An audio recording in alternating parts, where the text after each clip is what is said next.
Let your eyes close now.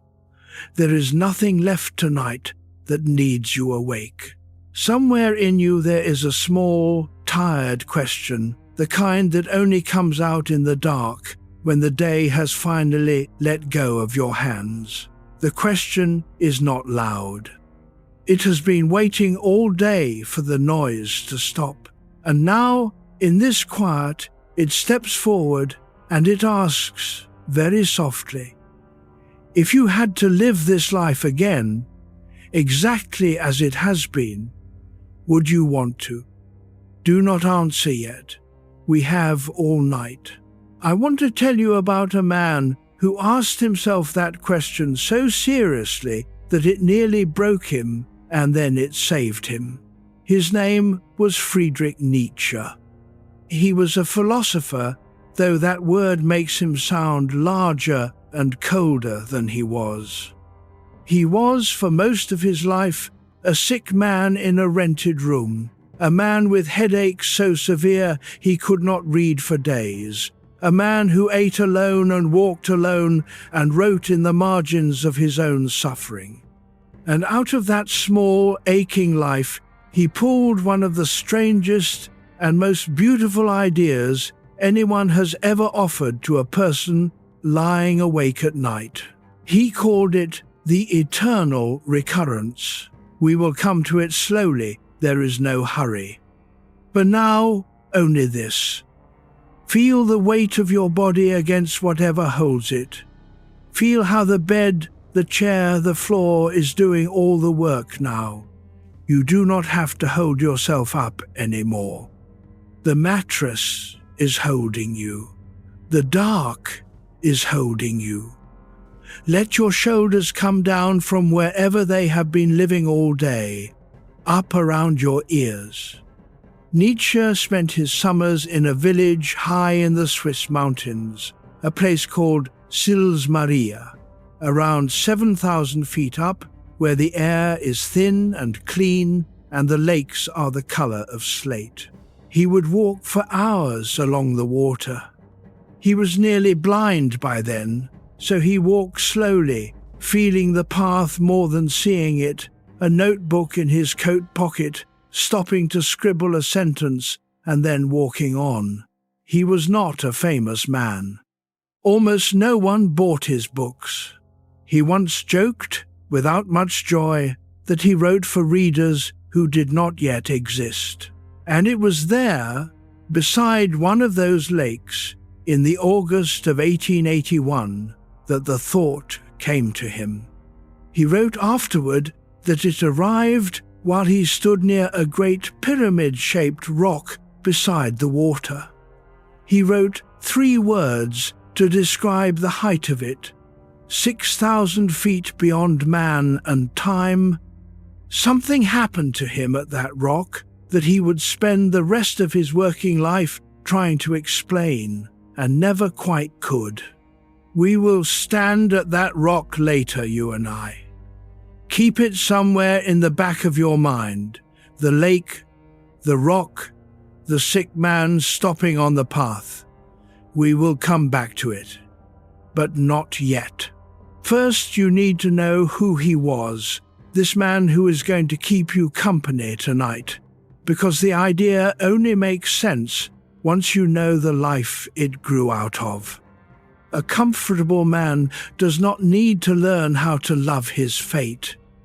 It is the ones who have every reason to say no who find out what it costs to say yes. Notice your breath without changing it. Just notice that it is happening on its own, the way it has all day, the way it did while you were busy with 100 other things. It never needed your attention. It was always there, quietly, keeping you alive. Friedrich was born in a small German village in 1844, in a house full of the smell of candle wax and old books, because his father was a pastor, a gentleman by all accounts. He played the piano in the evenings, and when Friedrich was 4 years old, his father began to suffer terrible headaches, and to lose his sight. And within a year, he was dead. The boy was raised after that in a house of women, his mother, his grandmother, his aunts, his little sister Elizabeth, a quiet, serious, well-mannered child who the other boys called the little pastor, because he could recite scripture and would not curse. Hold that boy in your mind for a moment. He does not know yet what is coming. None of us ever do. Rest now. The story will keep. Chapter 2, The Little Pastor. The boy grew up careful. When you lose your father that early, you learn that the ground is not as solid as it looks, and some part of you never fully unlearns it. He was brilliant, obviously, and almost embarrassingly so. At school, he devoured Greek and Latin. He wrote poems, composed music, filled notebook after notebook. Teachers did not quite know what to do with him. By the time he reached university, he was studying the ancient world, the language and thought of Greece and Rome, and he was so good at it that something almost unheard of happened. Before he had even finished his doctorate, before he was 25 years old, the University of Basel in Switzerland offered him a full professorship, a chair. A whole department looked at this young man with no completed degree and said, "Teach us." Imagine being that young and that gifted. Imagine the whole shining road of a respectable life laid out in front of you. The salary, the title, the students, the dinners. Everyone around you certain that you have arrived. And imagine feeling, underneath all of it, that it is not yours, that you have been handed someone else's life to wear. Because that is the quiet part of the story. From the very beginning, even at the height of his early success, Nietzsche did not feel that he fit inside the shape they had made for him. He was a professor of an ancient dead subject, and inside him something wild and modern and unhoused was already stirring, something that wanted to ask questions that had nothing to do with grammar and old texts. Let me ask you something, gently, and you do not have to do anything about it tonight. Have you ever done that? Worn a life that fit on the outside, the right job, the right role, the right answers, while some quieter part of you stood a little apart, watching, unconvinced? Most people have. Most people spend years in a life that looks correct from the outside.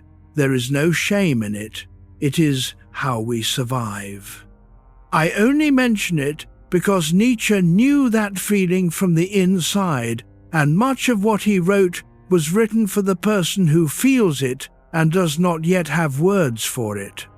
There was another force shaping him in those years, and his name was Richard Wagner, the composer. You may know the music, those vast, stormy, overwhelming operas. Wagner was decades older than Nietzsche, already famous, a giant. And the young professor fell completely under his spell. He visited Wagner's home. He sat by the fire. He believed for a while that in this towering artist he had found something like a second father, a great man to serve, a cause larger than himself. Keep that word in mind, father. He had lost one at 4. Now, in his 20s, some part of him was looking for another, in music, in genius, in a man who seemed to contain whole worlds. This will matter later. Loves like that, built out of an old wound, tend to break in a particular way. But tonight, there is no breaking yet. Tonight, there is only a young man, absurdly gifted, sitting in a firelit room, listening to the most powerful music of his age, believing he has found his place at last. Feel your own weight settling a little deeper now. Each time you breathe out, imagine sinking a small distance further into the surface beneath you. Nothing to reach for, nothing to solve. The story is being told to you, and all you have to do is receive it, the way you receive warmth from a fire, doing nothing, simply letting it reach you. There was a shadow in him even then, though, his health. Already in those Basel years the headaches came, the ones his father had suffered before him. Days lost to a dark room, his eyes straining and failing. He was building a brilliant life on a body that was quietly refusing to cooperate. He did not know yet how much that refusal would give him. That is the strange thing about the parts of our lives we would never choose. We cannot see, while we are inside them, what they are making of us. Let that thought rest lightly. We will return to it many times tonight. Sleep is closer than you think. Chapter 3. The Body That Would Not Cooperate. There is a particular loneliness in being betrayed by your own body, and Nietzsche knew it better than almost any thinker who ever lived. By his mid-30s, the illness had won. The headaches came in waves that could last for days. He would vomit from the pain. His eyesight deteriorated until reading and writing, the two things his whole life was built on, became a kind of torture. There were stretches when he could not bear light at all and lay in a darkened room, doing nothing, being no one, while the hours crawled. In 1879, at the age of 34, he gave up the professorship. The shining career, the chair at Basel, the respectable life, he let it go because his body left him no choice. He was granted a small pension, and with that he became what he would be for the rest of his conscious life, a wanderer, a sick man with a suitcase, moving between cheap boarding houses, chasing the climates that hurt him least. The mountains in summer for the clean air, the Mediterranean coast in winter for the mild light. Picture the rooms. This is worth picturing because we tend to imagine great thinkers in grand studies, walls of leather books, a heavy desk. Nietzsche wrote his greatest work in rented rooms, barely larger than a monk's cell.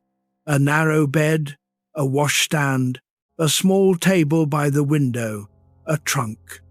He would take a room for a season, arrange his few things, and get to work in the hours when the pain loosened its grip enough to let him think. And here is the detail that changes everything. He often could not see well enough to write. So he learned to compose in his head while he walked, holding whole passages in memory, and then he would come back and dictate them, or scrawl them half-blind, or, later, hammer them out on one of the first typewriters ever made, a strange, spherical machine he could use almost by touch. His body took from him nearly everything a scholar relies on: sight, stamina, comfort, the steady, quiet hours. And out of the ruins of all that, walking slowly along mountain paths because he could not sit and read, he became something a healthy, comfortable professor could never have become. A philosopher of the whole living body. A man who wrote that we do not think with the mind alone, but with the blood, the gut, the aching nerve. I want you to notice something and then let it go. You are lying here in a body too. Maybe it aches somewhere tonight. Maybe it has disappointed you or frightened you or simply grown tired in ways you did not expect. Nietzsche would not tell you to rise above it. He was suspicious of everyone who wanted to escape the body into some purer, higher place. He would tell you that this body, exactly as it is tonight, tired and heavy and warm under the covers, is not a prison you are trapped in. It is you. It is the ground you stand on. There is nowhere else to stand. So let it be heavy. Let the tiredness be exactly as tired as it is. You do not have to fix it or fight it. Nietzsche learned the hardest way there is that the body you would never have chosen is still the only body that can carry you home. He was not at peace with it. Let me be honest with you, because he was honest. He raged against his illness for years.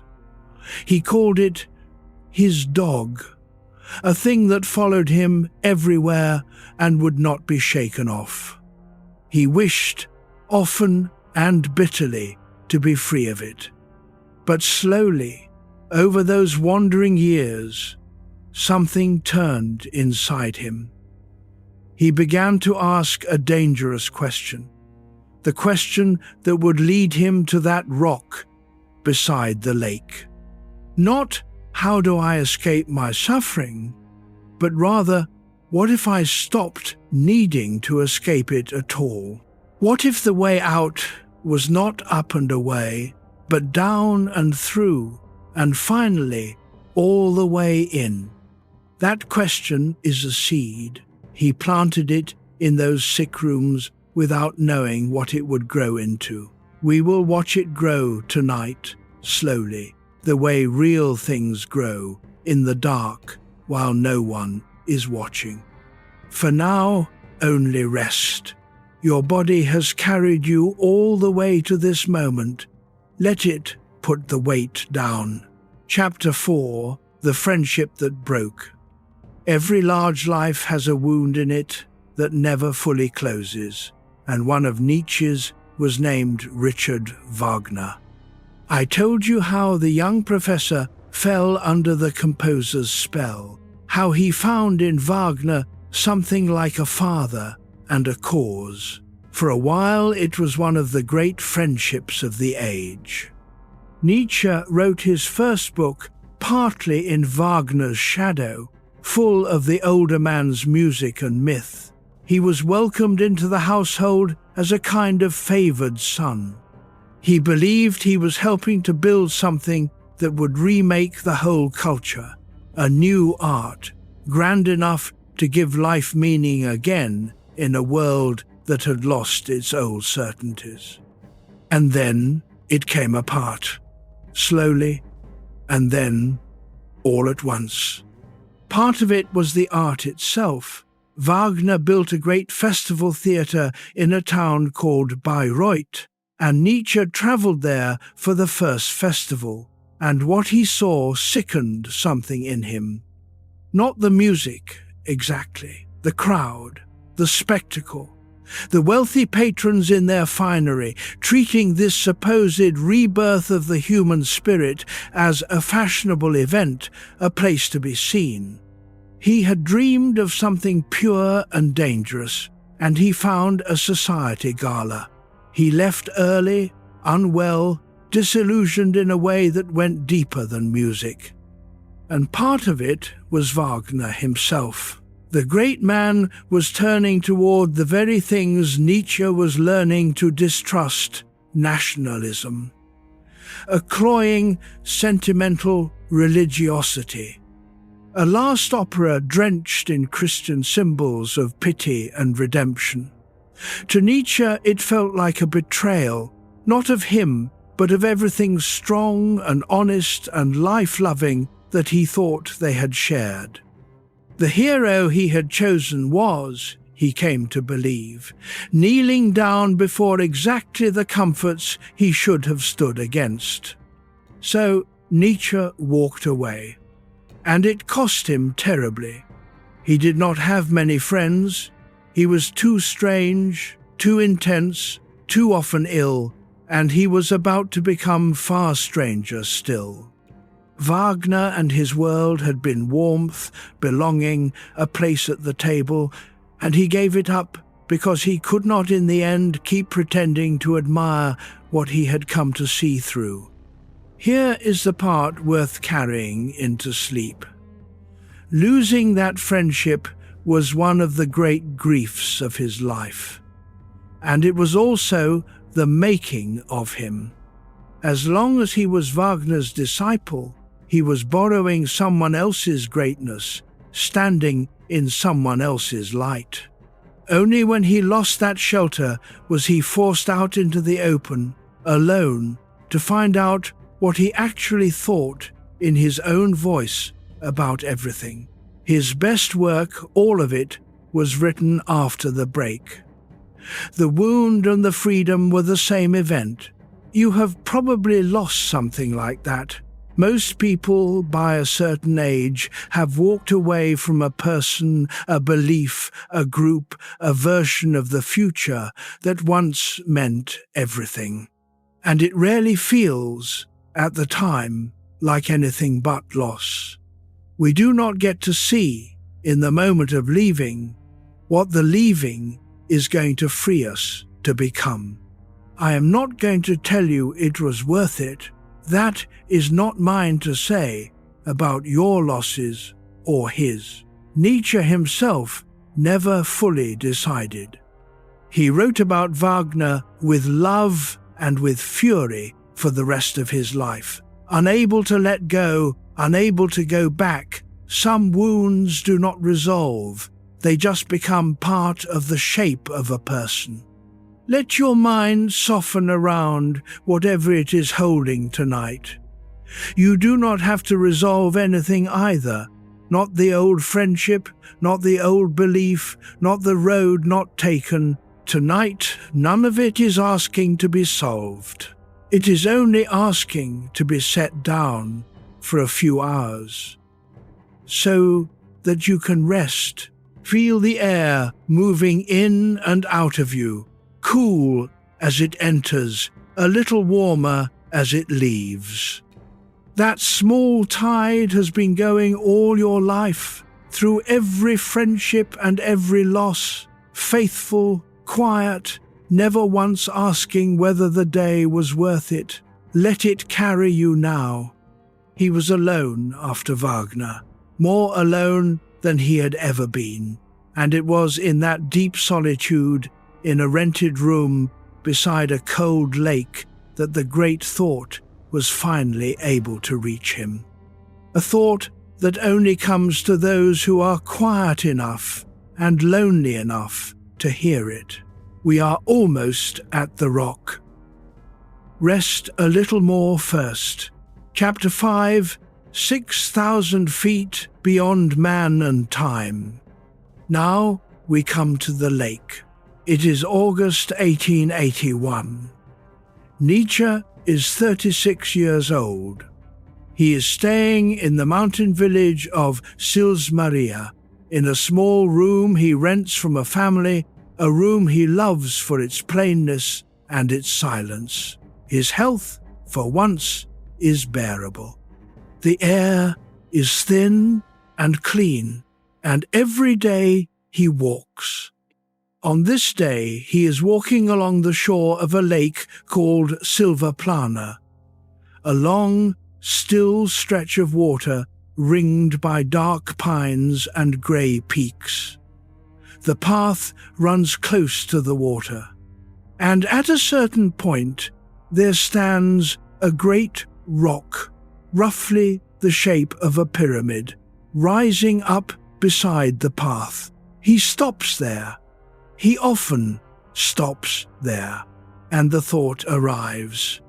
He would try many times later to describe what came to him in that moment, and he never felt he fully captured it.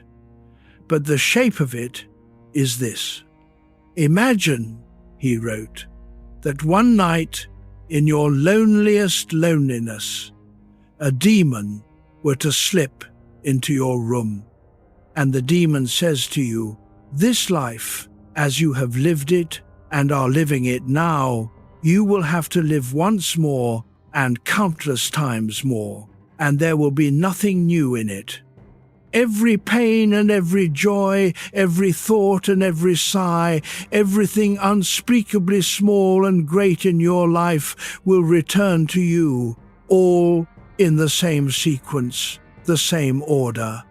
This very moment, this very spider in the corner, this very moonlight between the trees, and this very demon speaking to you.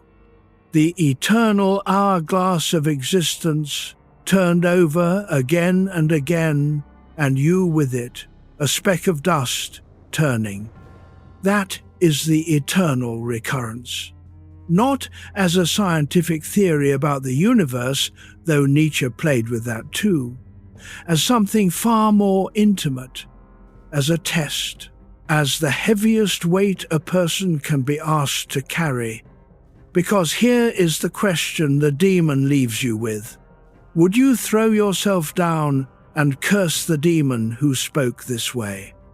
Or have you ever, even once, experienced a moment so vast, so full, that you would answer, "You are a god, and never have I heard anything more divine. This life, again and again, forever." Yes, stay with the weight of that for a moment, but gently. You do not have to answer tonight. Nietzsche himself could not answer it lightly, and he had thought about nothing else for months. Notice first what the thought does. It does not offer you heaven. It does not offer you a better life next time, a reward for suffering well, a place where the accounts are finally balanced and the tears are wiped away. Nietzsche had let go of all that. The thought offers you only this, your one actual life, exactly as it has been, handed back to you endlessly. No edits, no highlights reel. The boring Tuesdays and the private humiliations and the long griefs, all of it again. For most of us, the honest first answer is no. God, no. Not the whole thing again. Not that year, not that loss, not those nights. And that no is important. Nietzsche did not despise it. He understood it. He had lived a life that gave him 1,000 reasons to say no. The illness, the loneliness, the broken friendships, the books no one read. But he did not stop at the no. He asked a further, stranger question, and it is the question that will keep us company for the rest of the night. He asked, what would I have to become so that one day I could say yes? Not a fake yes. Not a gritted, dutiful, this is fine yes. A real one. What would have to change in how I live so that I could look at the whole of it, the wreckage and the beauty together, and want it back? That question changed him. He wrote later that the thought of the eternal recurrence was the fundamental idea of his greatest book, the one he was about to begin. He called that summer, that lakeside moment, the highest point of his life, 6,000 feet beyond man and time. You are standing at the rock now, in your mind. The lake is very still. The sick man has stopped on the path, and something enormous has just passed through him. Let it pass through you too, softly, on the edge of sleep. This life, again. Do not answer. Just let the question be there in the room with you, patient, not unkind. We have all night to learn what he learned. Rest now. The lake is not going anywhere. Chapter 6. The Weight and the Gift. Let us sit with the demon's question a little longer, because it has two faces, and tonight, in the dark, you can afford to look at both. The first face is the weight. Nietzsche called the eternal recurrence the heaviest weight, and he meant it. Think of what it does to the way you live. If this exact life returns forever, then nothing is small. Every choice you make tonight, you make for eternity.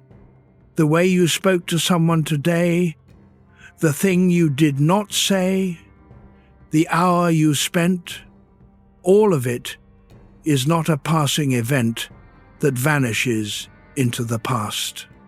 It is a brushstroke on a painting that will hang, unchanged, forever. There is no throwing anything away. There is no later where it will not have counted. That is a crushing thought. If you let it crush you, it can feel like a sentence. Everything, forever, no escape. But turn it over, and there is the second face, the gift, because most of us do not live as though our lives are real. We live as though this is the rehearsal, and the real performance is coming later, when we finally have more time, more money, more energy. When the difficult season passes, when we become the person we are always about to become.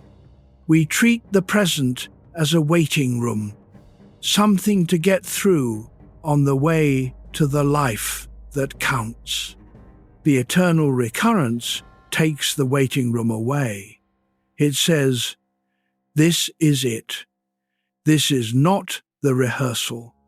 There is no later performance. The moment you are living right now, this ordinary night, your body under these covers, this quiet, this breath, is not a lesser thing on the way to something greater. It is the thing itself. It is eternity happening now, in the only form eternity ever takes.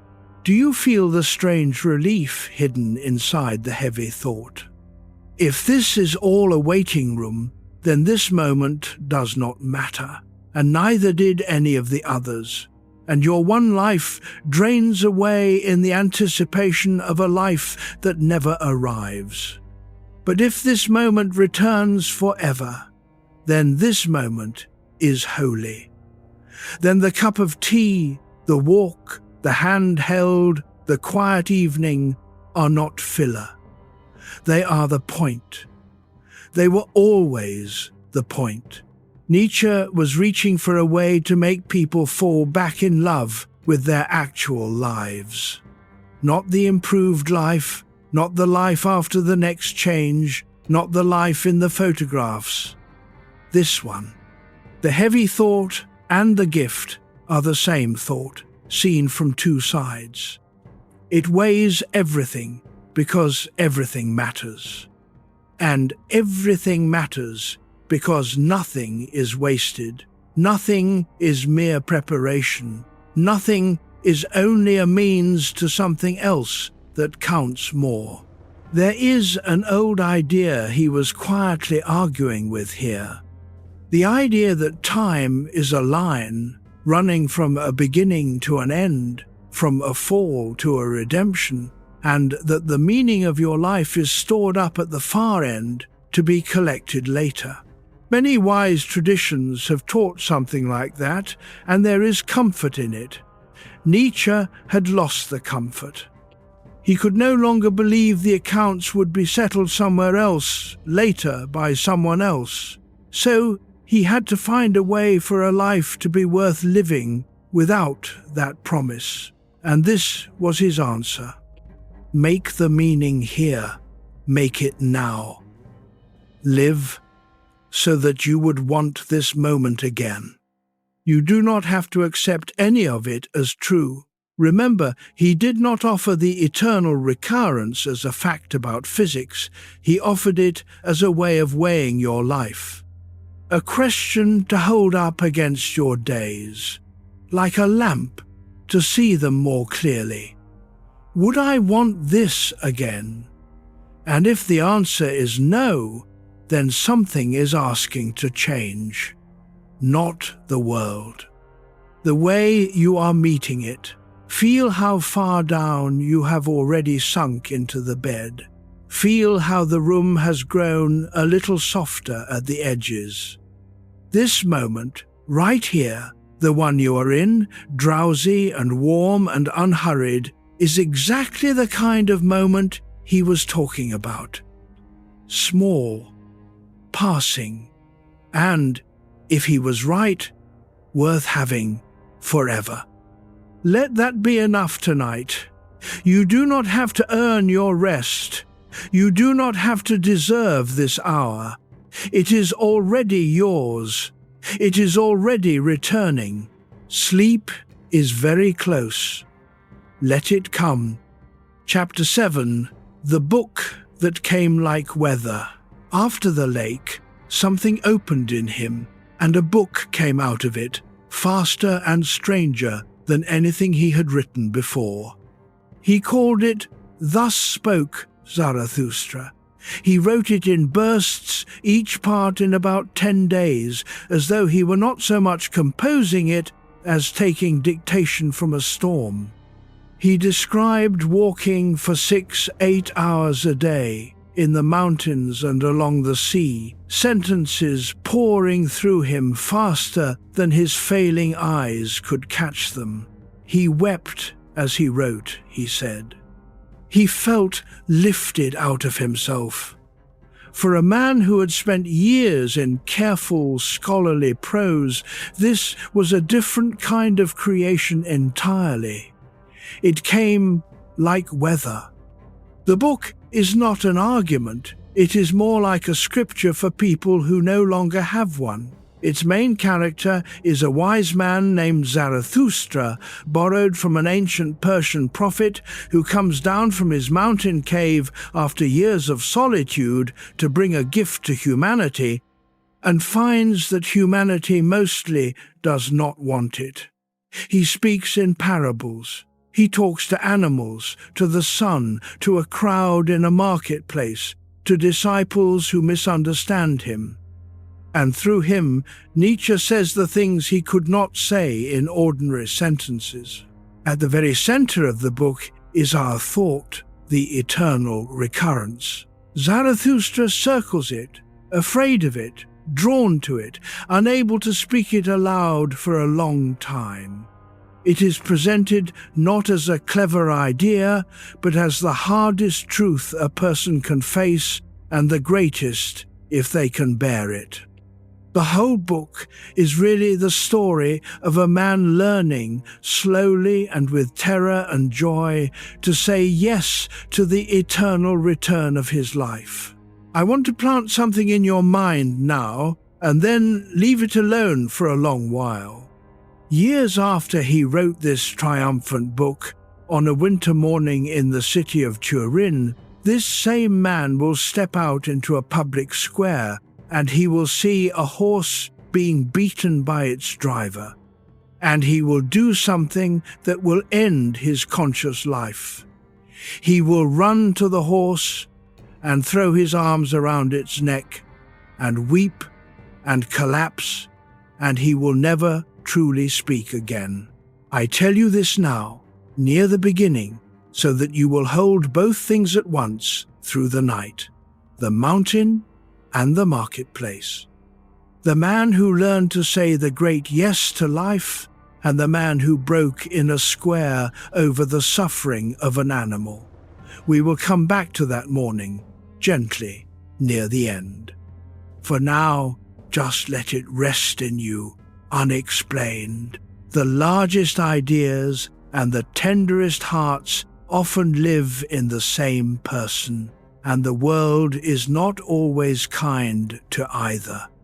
Back to the mountain, back to the book that came like weather. There is a passage early in Zarathustra that is worth carrying into sleep, because it is really about how a soul changes, and it moves as slowly and surely as breathing. Zarathustra describes 3 transformations of the spirit: how the spirit becomes a camel, how the camel becomes a lion, and how the lion at last becomes a child. We will walk through those 3 tomorrow night, or rather in the next chapter, since for you there is no night and day now, only this deepening quiet. Notice, before we go on, how your breathing has already changed since we began. Slower, lower in the body. You did not do that on purpose. The story slowed you, the way a hand trailing in water slows without trying. Let it keep slowing. There is nowhere to be. The book took 10 days. We have all the time there is. Nietzsche believed that Zarathustra was his gift to humanity, the deepest thing he had to give, and in his lifetime almost no one read it. He had the final part printed at his own expense, in a tiny run for a handful of friends. He was pouring out what he thought was the wisest book of the age into a silence so complete it must have felt like shouting into a well. And yet he kept writing. That is its own kind of courage, quieter than the loud kind. To make the thing, fully, beautifully, with everything you have, and to send it out into a world that is not listening. Because the making was true, even if the receiving never comes. He wrote for readers who did not yet exist. It turned out he was right. They exist now. You are one of them, lying here in the dark, 140 years later, letting his sick, solitary, magnificent mind keep you company towards sleep. Rest now. The 3 transformations can wait for the next breath. Chapter 8. The Camel, the Lion, and the Child.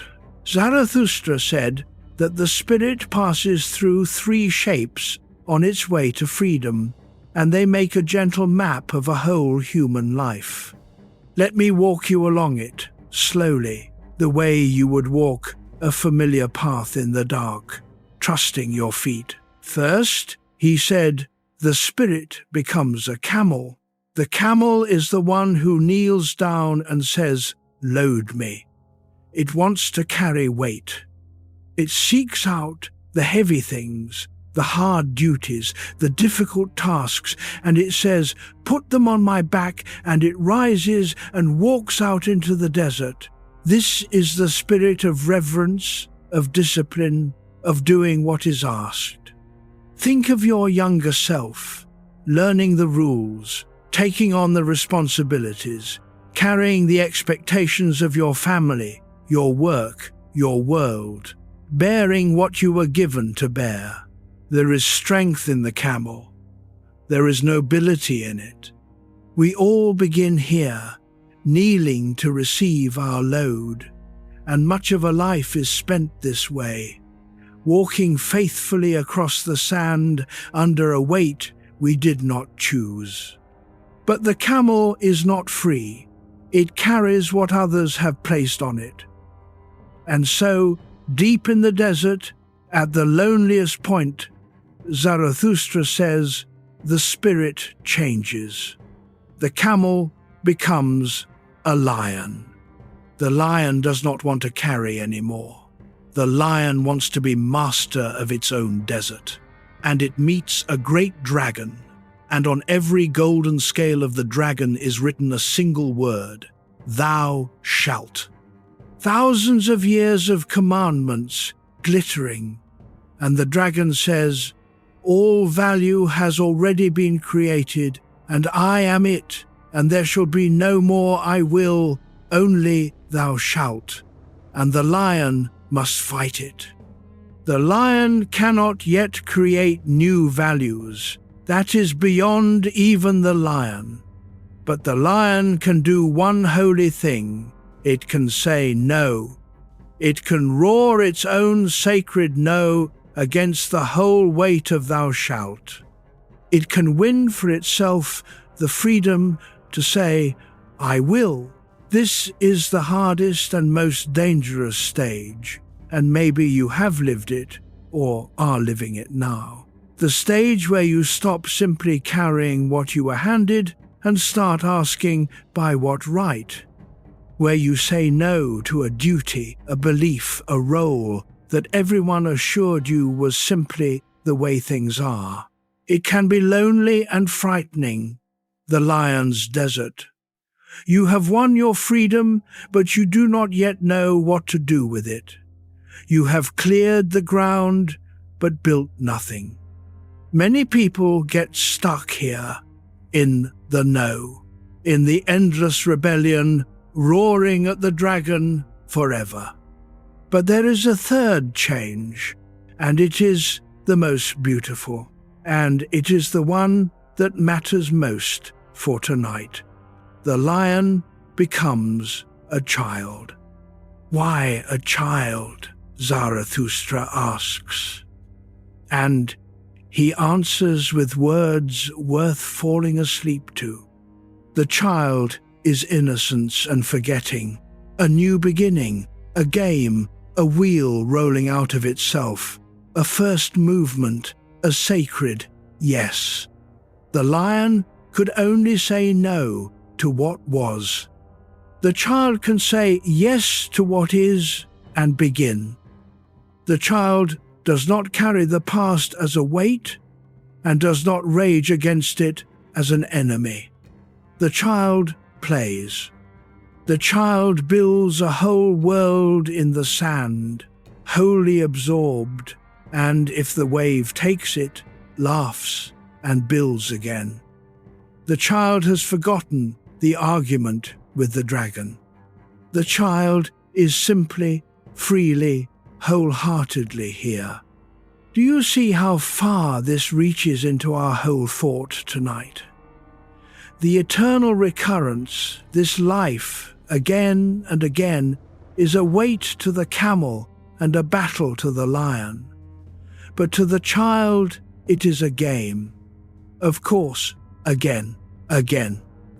The way a child, laughing, says, do it again, wanting the same delight repeated without end. The great yes to the eternal return is the yes of a child who loves the game so much they would play it forever. You began tonight, perhaps, as a camel, carrying the whole day in on your back. Feel now whether some of that load has already slipped off here in the dark, where no one is asking you to carry anything. You do not have to fight anyone tonight either. No dragon, no thou shalt. There is only the wheel rolling out of itself, the breath moving on its own, the sacred small yes of a body finally allowed to rest. Be the child for a while now. Forget the argument. Let the wave take the sandcastle. You can build again tomorrow. Tonight, only play at resting until the play becomes sleep. Chapter 9. The Empty Place at the Center. There is a sentence of Nietzsche's that everyone has heard and almost everyone misunderstands, and tonight, in the quiet, we can finally hear it properly. God is dead. People say it as a boast or a taunt, as if Nietzsche were a man rubbing his hands together, delighted to tear down what others held sacred. He was nothing of the kind. When he wrote that line, he wrote it in grief and in dread, in the voice of a madman running into a marketplace in the bright morning with a lantern lit, crying out, looking for God, and finding only the busy, indifferent crowd who no longer even understand the question. Let me tell you what he actually meant, because it touches the very root of why the eternal recurrence mattered so much to him. Nietzsche looked at the world around him, the modern world just beginning, and he saw that something enormous had quietly happened, and hardly anyone had noticed the size of it. For many centuries, in his part of the world, there had been a shared center, a single great story that told people where they came from, why they suffered, how they should live, and what it all finally meant. Whether or not it was true, it held everything together. It was the sun the whole culture turned around, and that center, he saw, was gone.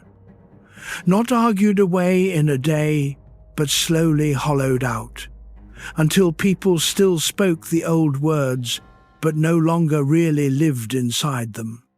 The story had stopped being the ground under their feet, and most people were walking around as if nothing had changed, as if you could remove the sun and expect the days to go on the same.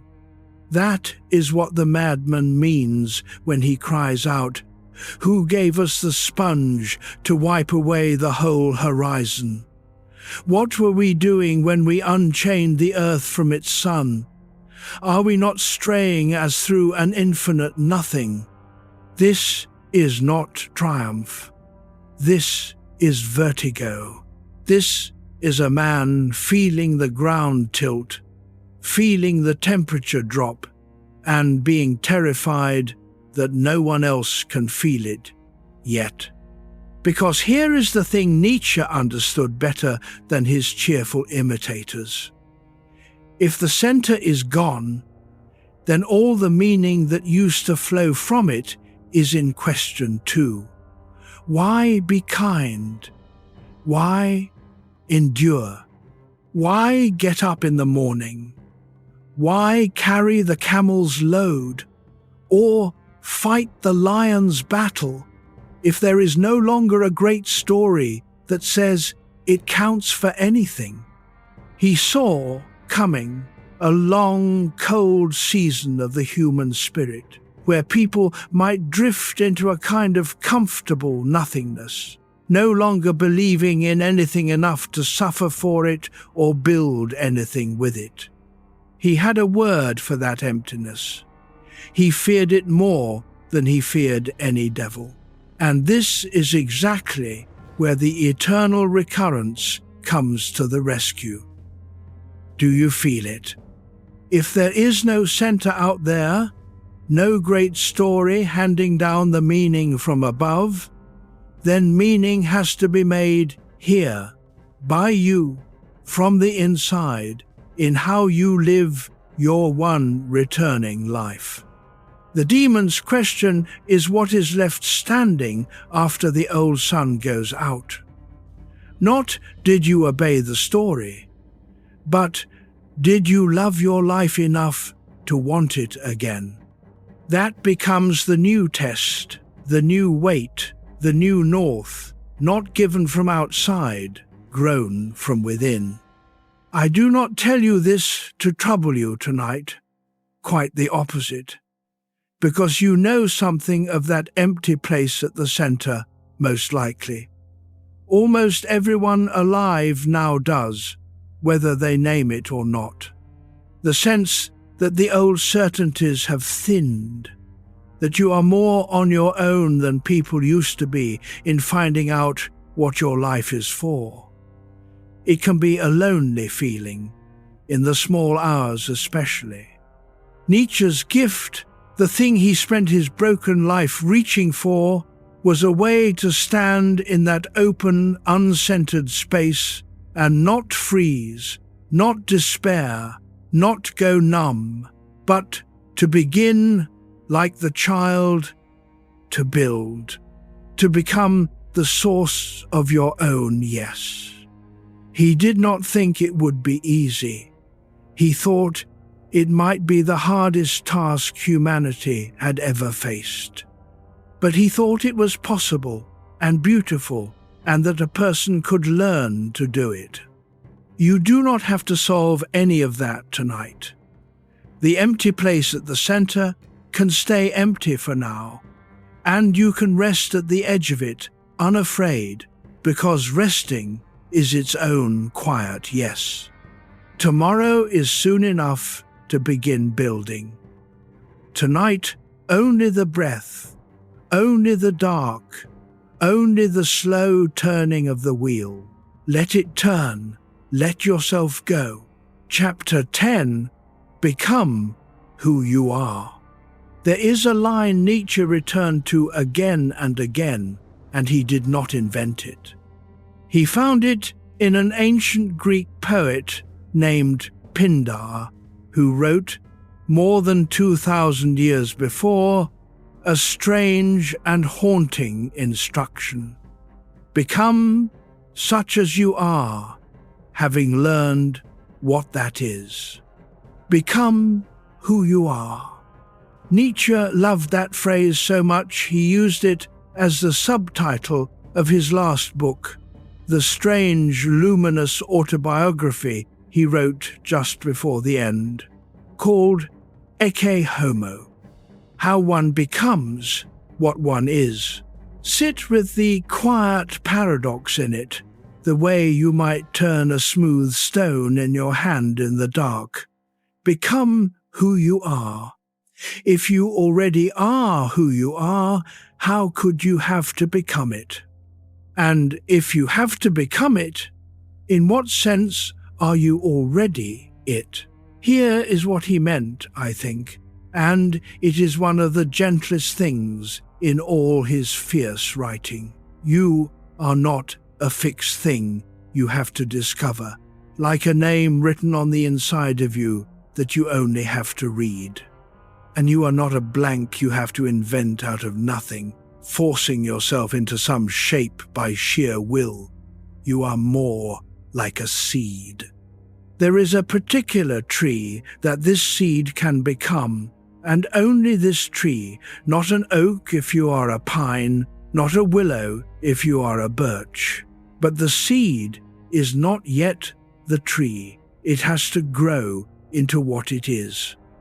It has to meet the weather, the soil, the years, the wounds, and become, slowly, the specific living thing it was always capable of being. To become who you are is to stop wearing the lives that were handed to you, the professor's chair that did not fit, the disciple's role in another man's cause, and to grow patiently into your own actual shape. It is not a single dramatic act. It is the long work of a lifetime. And it uses everything. This is the crucial part. It uses everything that happens to you, including, especially, the parts you would never have chosen. Nietzsche believed his illness had made him who he was. The very thing he cursed, the headaches, the blindness, the forced retreat from the busy world, had driven him inward and upward into the solitude and the slowness where his real work could grow. Had he stayed a healthy, successful professor, he would have become a good scholar and forgotten. The suffering did not happen to him instead of his becoming. It was the soil his becoming grew in. This is where become who you are and love your fate begin to be the same instruction. Because if everything that happened to you is the soil of who you are, then to reject any of it, to wish this or that had never happened, is to wish yourself away. The you that is lying here tonight is the one that came through exactly those events, that loss, that mistake, that long hard season, and no other. A different past would have grown a different person. There is no version of you that is truly you and also had a cleaner story. The story and the self are one plant. I want to say this carefully because it can be misheard. Nietzsche is not telling you that everything that happened was good or fair or deserved. He knew better than most that life deals out cruelty for no reason. He is saying something subtler and kinder. He is saying that you do not have to have been dealt a good hand to become something magnificent out of it. That the task is not to have had the right life, but to become fully the one who could only have come from this one. Feel your own shape tonight, lying here. This exact person with this exact past. None of it chosen from a menu. All of it simply what happened, and out of all of it, you, breathing. Here, still becoming, even now, even in sleep, because the seed does not stop growing just because the gardener has gone to bed. You do not have to become anything tonight. That is the beautiful secret of rest. The becoming happens on its own, in the dark, without your effort, the way it always has. Your only task now is to let the day settle into soil and to trust that something is quietly growing that you do not have to watch. Become who you are, but not tonight. Tonight, just be who you already are, and let that be more than enough. Chapter 11. The Formula He Gave Himself. In the same book where the demon first whispers the eternal recurrence, Nietzsche wrote down a kind of private vow, a formula for how he wanted to live. It is 2 Latin words, and they are the heart of everything we have circled tonight. Amor, fati, love of fate. Here is roughly how he put it, and it reads almost like a prayer. I want to learn more and more to see as beautiful what is necessary in things. Then I shall be one of those who make things beautiful. Amor fati. Let that be my love from now on. I do not want to wage war against what is ugly. I do not want to accuse. I do not even want to accuse the accusers. Let looking away be my only negation. And, all in all, I want to be, someday, only a yes-sayer. Let those words fall on you slowly, in the dark. To love your fate. Not to tolerate it, not to accept it with a sigh, the way you accept bad weather. To love it. To reach the point where you would not have it otherwise, where the necessary things in your life, even the hard ones, even the ones that scarred you, become, in your eyes, beautiful because they are woven into the single fabric of the life that is yours. This is a very high bar. Nietzsche knew it was. He did not claim to have reached it. He wrote it as something to learn more and more, a direction to face, a practice, not a possession. Notice the honesty in that. He did not stand on a mountaintop and announce that he had conquered his suffering and loved it all. He wrote from within his own ongoing pain, "I want to learn to see the necessary as beautiful." He was pointing at a horizon he was still walking toward, blind and aching, and inviting us to walk toward it too. And notice something else, something that keeps this from being cruel. He says, "Let looking away be my only negation." He is not commanding himself to love the truly ugly, the genuinely evil. He allows himself to look away from some things, to not fight every battle, to let some ugliness simply pass out of his attention. Amor fati is not a demand that you call your abusers gifts or your tragedies blessings. It is subtler. It is a slow turning of the whole self toward yes, a refusal to let bitterness become the ground note of your life, a decision to be, in the main, in the deep current of you, a yes-sayer rather than an accuser. Think of what accusing does to a person. To move through life as one who is always, quietly, accusing the past for how it went, accusing others for what they did, accusing yourself for who you were not. It is exhausting, and it is a kind of slow poison, and it changes nothing about the past it rages at. Nietzsche had every material for a life of accusation. Sickness, betrayal, obscurity, loneliness.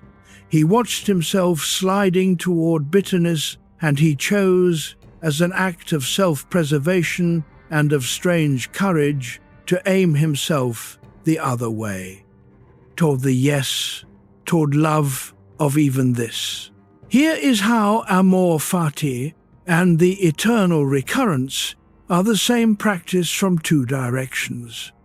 The eternal recurrence asks, would you want this life again? And amor fati is the daily work that slowly makes your answer yes. You cannot force the yes into being by willpower in a single night. You build toward it, choice by choice, by learning to find the necessary things beautiful, by looking away from what you cannot help, by refusing the sweet, ruinous comfort of blame. And one day perhaps the demon comes with his question, and you find, to your own astonishment, that some part of you can answer, yes, this life, again. You do not have to feel that yes tonight. Some nights, the honest answer is still no, and Nietzsche would not shame you for it. He would only ask you to keep facing the horizon, to keep learning more and more, to see what is necessary as beautiful. And right now, something necessary is happening, and it is beautiful. Your body is powering down for sleep, the way it is built to, the way it must. That is fate too. The small daily fate of tiredness, of nightfall, of a creature that has to rest. Love this, at least. This you can love easily. The weight of your limbs, the slowing of your thoughts, the dark being kind. Say yes to this, and let the larger yes wait for a stronger hour. Amor fati. Let it be, for tonight, only the love of your own rest. Chapter 12, The Old Friends Who Said Yes First. Nietzsche liked to think of himself as untimely, a man out of step with his age, speaking to a future that had not arrived. But he was not the first to reach for the yes he was reaching for.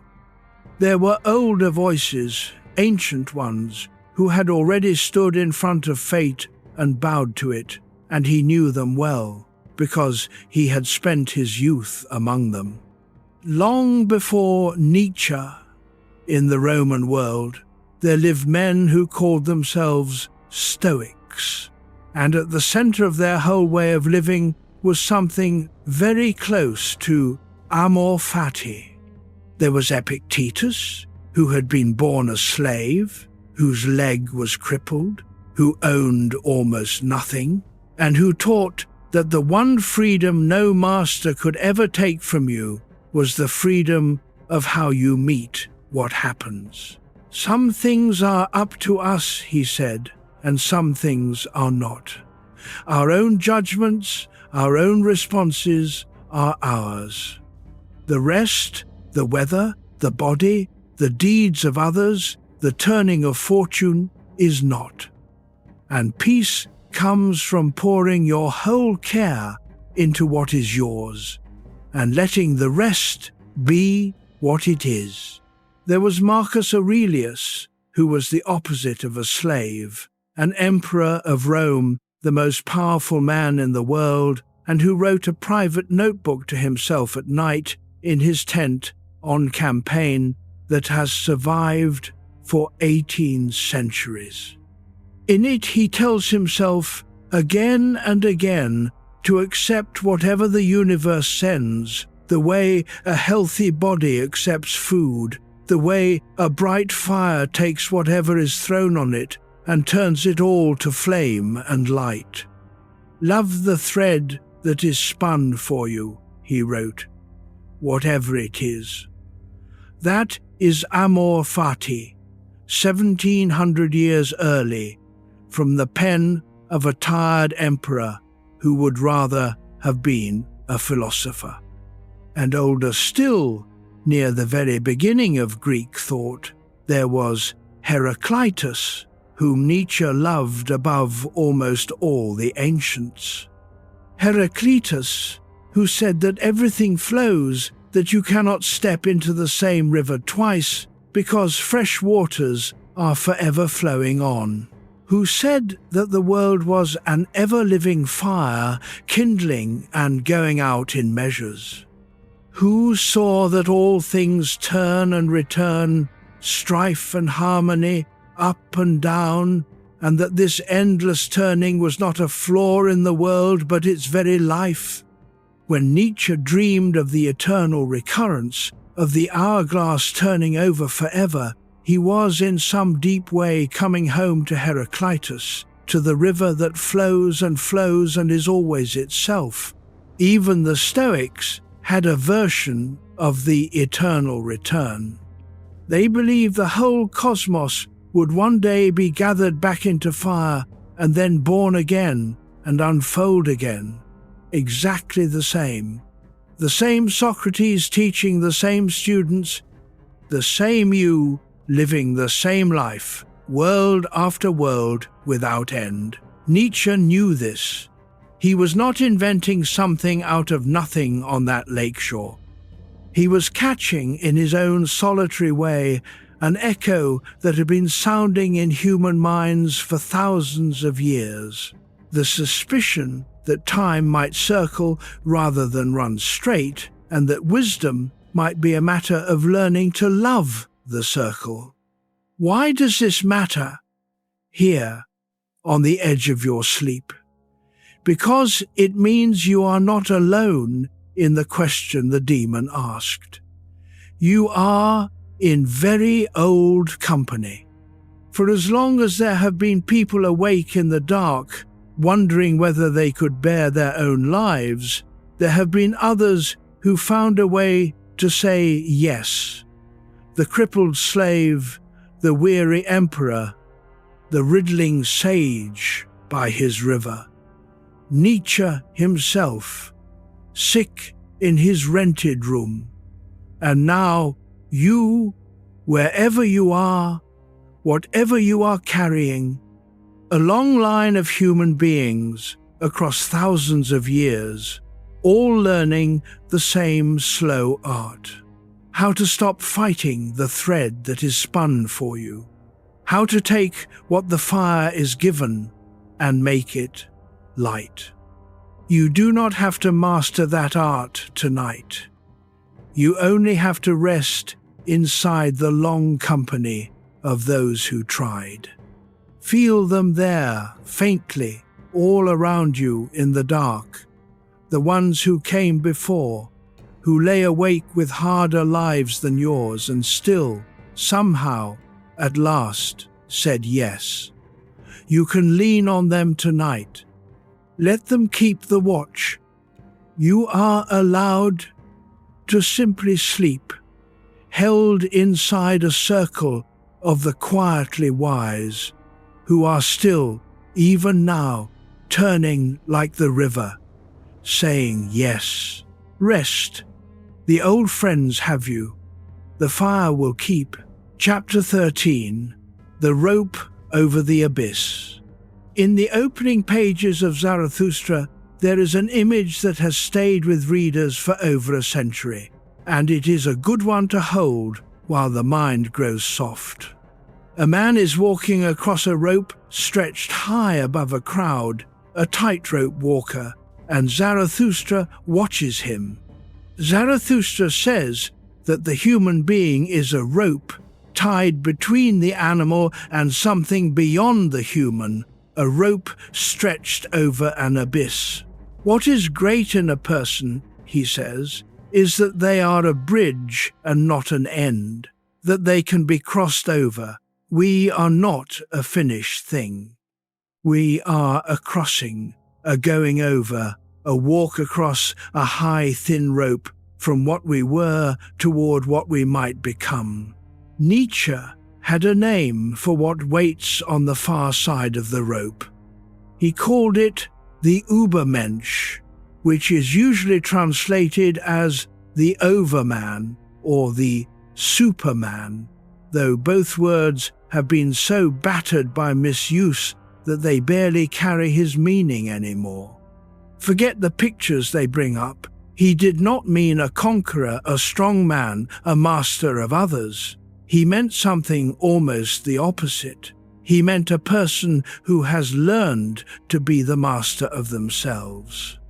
A person who does not need the old sun, the old story handed down from outside, because they have become a source of meaning from within. A person who can stand in the open, uncentered world, the world where God is dead, and not freeze, but create. Who can look at their whole life, the demon's whole terrible offer, and say yes and mean it? The Overman is not a kind of person who has existed. It is a direction, a horizon, the far end of the rope. Nietzsche did not think he himself was the Overman. He thought he was, at most, a bridge toward the idea of it. A sick man pointing across the abyss had something he would never reach and might not even fully imagine. That is a humble thing underneath its grand language. To spend your life pointing at a greatness you know is beyond you, so that someone, someday, further along the rope, might take one more step. But there is a shadow in the image, and it is worth seeing tonight, because it is a kindness disguised as a warning. The tightrope walker, in the story, is crossing the rope when a mocking figure comes up behind him and leaps over him, and the walker, startled, loses his balance and falls. He falls to the ground at Zarathustra's feet, dying. And Zarathustra, instead of turning away, kneels beside the broken man and speaks to him gently. The dying walker is afraid he will be dragged to some hell for a wasted life, and Zarathustra tells him there is no devil and no hell. Your soul will be dead even sooner than your body. Fear nothing more. You have made danger your calling. There is nothing contemptible in that, and now you perish by your calling. For that I will bury you with my own hands. I love that moment, and I want to leave it with you as you drift.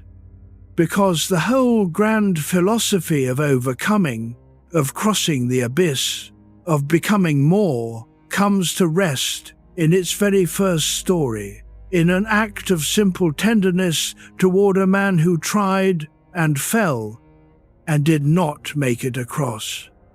Nietzsche is often read as harsh, as worshipping only strength. But here, at the outset, the wisest voice in his whole work kneels in the dust beside a failure and says, "You were not contemptible, you dared the rope, and I will not let you die alone."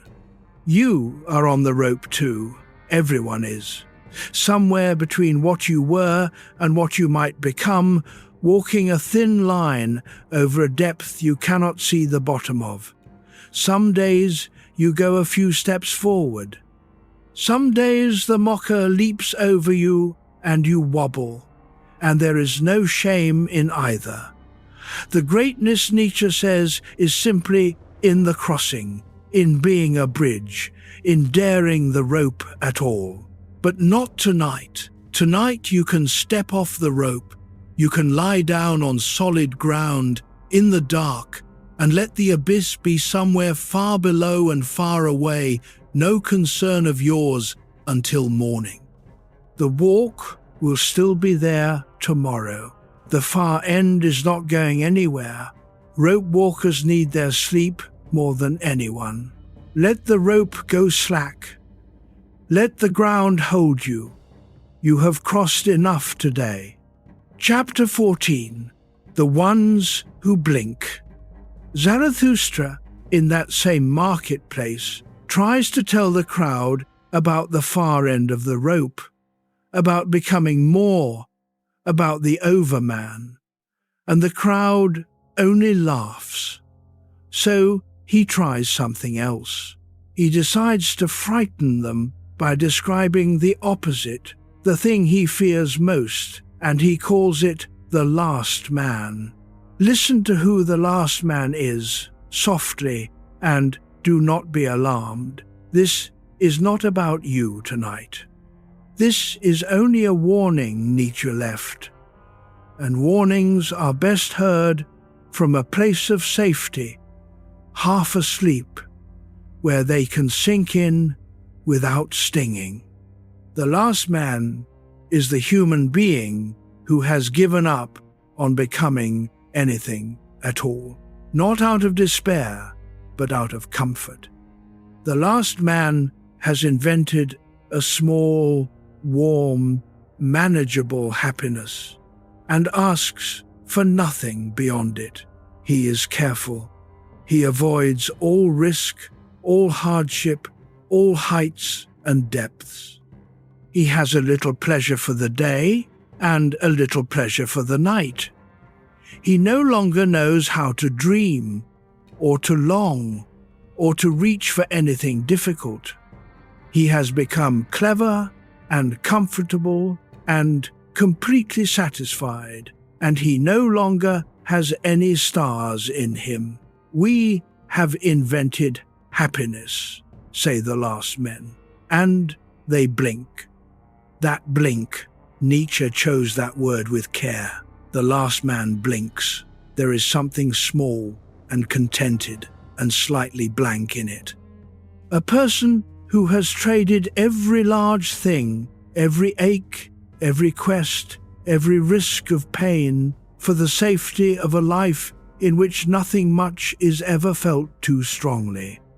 And the terrible joke of the passage is that when Zarathustra describes this shrunken creature to the crowd, expecting horror, they cry out with delight, "Give us this last man, make us into these." That sounds wonderful. Now, here is where I have to be careful and gentle, because it would be easy to turn this into a scolding and I will not do that to you at this hour. Nietzsche was not saying that comfort is evil, or that you must fill your life with suffering to have worth. Remember, this is a man who spent his days in agony and would have given a great deal for a little more comfort. He was not romanticizing pain. What he was warning against was something quieter. The slow trade, made without noticing, in which we give away our capacity to want anything greatly, in exchange for never being disappointed. The way a life can shrink year by year into a set of small, reliable pleasures and the careful avoidance of everything that might hurt, until one day there is no reaching left in it at all. He feared a whole civilization sliding into that comfortable blink and calling it happiness.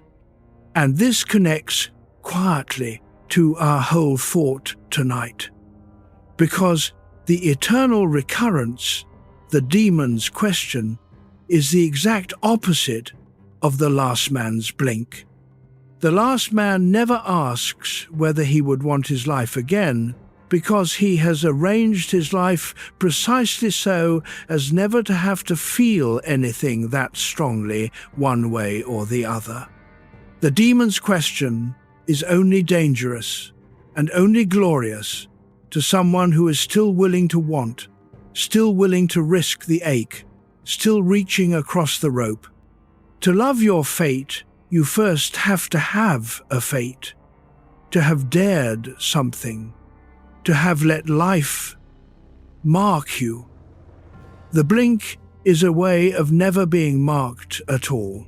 So here is the tenderness hidden in the warning, the thing to carry into sleep. Nietzsche is not asking you to suffer. He is asking you not to give up on wanting, not to let the whole thing shrink out of a very understandable fear of being hurt into something so small and safe that you would neither curse nor bless it, but only blink at it.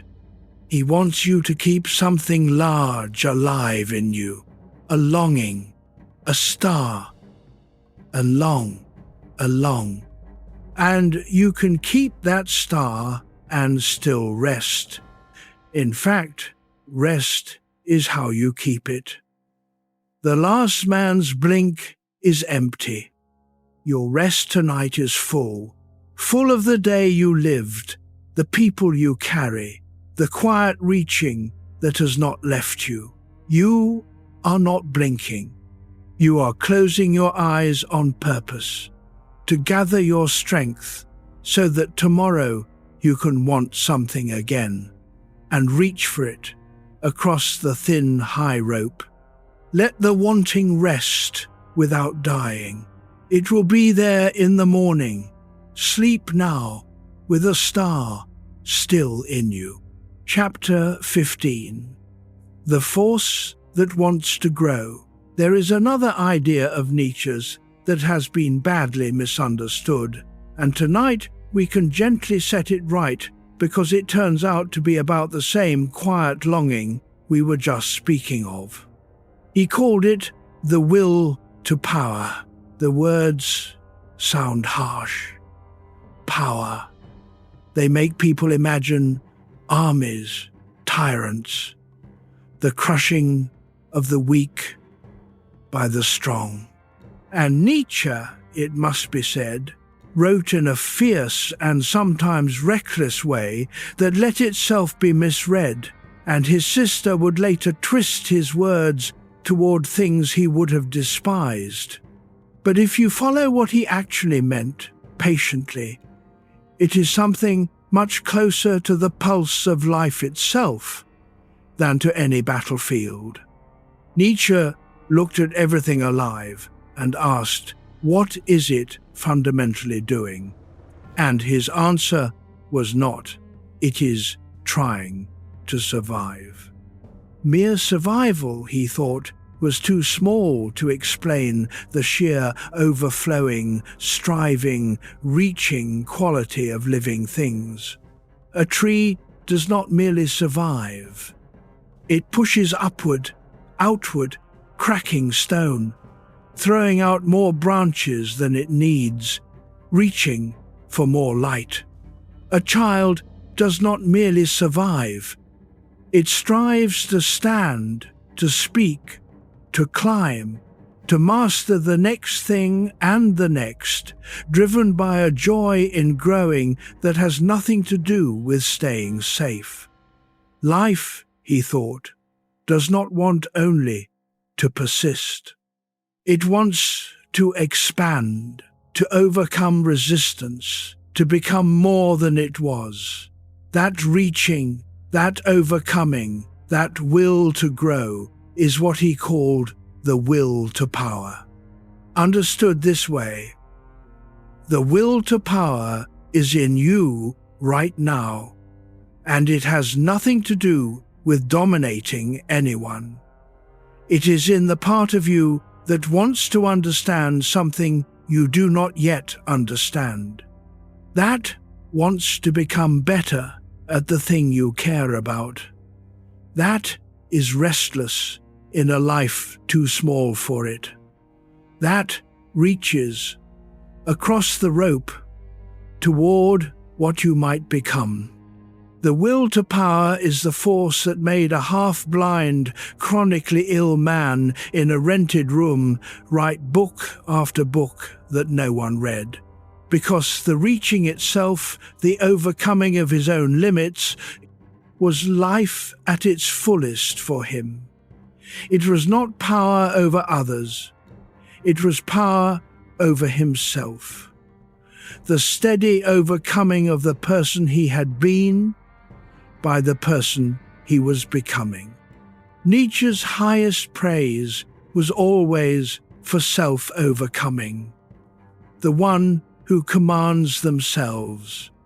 The one who is hard on themselves, in the way a great artist is hard on their work, not out of self-hatred, but out of love for what it could become.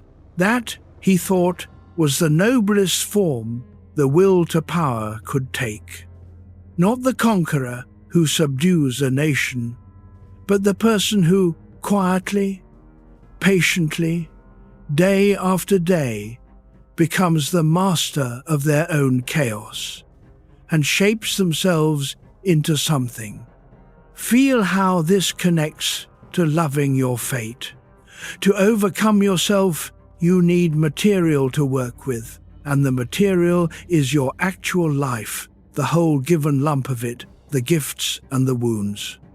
The sculptor does not resent the marble for being hard. The hardness is what lets the form hold. Your fate, everything that has happened to you, is the marble. The will to power is the chisel. And amor fati is the love of the marble that makes the sculpting possible. The refusal to stand in front of the stone of your own life, cursing it for not being softer or different or someone else's. But here is the mercy in it, the part for tonight. The tree does not push upward at midnight. It rests in the dark, roots quiet in the cool soil, gathering the child that strives all day to stand and climb and master, falls asleep utterly, completely, holding nothing back from its rest. The will to power is not a whip that drives you without pause. Its wisdom includes the night. To grow, a living thing must also stop and be still and let the reaching go slack and simply be held by the ground while the invisible work of becoming goes on beneath the surface. That is where you are now, not reaching, gathering. The overcoming will resume with the light. Tonight, your only strength is the strength to let go, and that is strength enough. Let the chisel down. Let the marble rest. You are growing even now, in the dark, doing nothing at all. Chapter 16. The Poison Called Resentment. Nietzsche spent a great deal of his life studying one particular feeling, one that quietly runs many human lives, and he gave it a French name that has stuck: ressentiment. Resentment. Let us walk into it softly, because understanding it is a kind of medicine, and the understanding can go down easily at this hour. Resentment, as Nietzsche meant it, is not a passing flash of anger. Anger flares and is gone.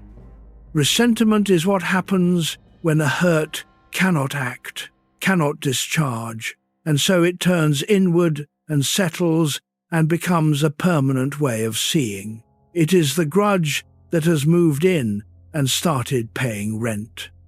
It is the slow, brooding, endlessly rehearsed sense that you have been wronged, and that someone else is to blame, and that this wrong is the truest fact about your life. He noticed something sharp and a little uncomfortable about it.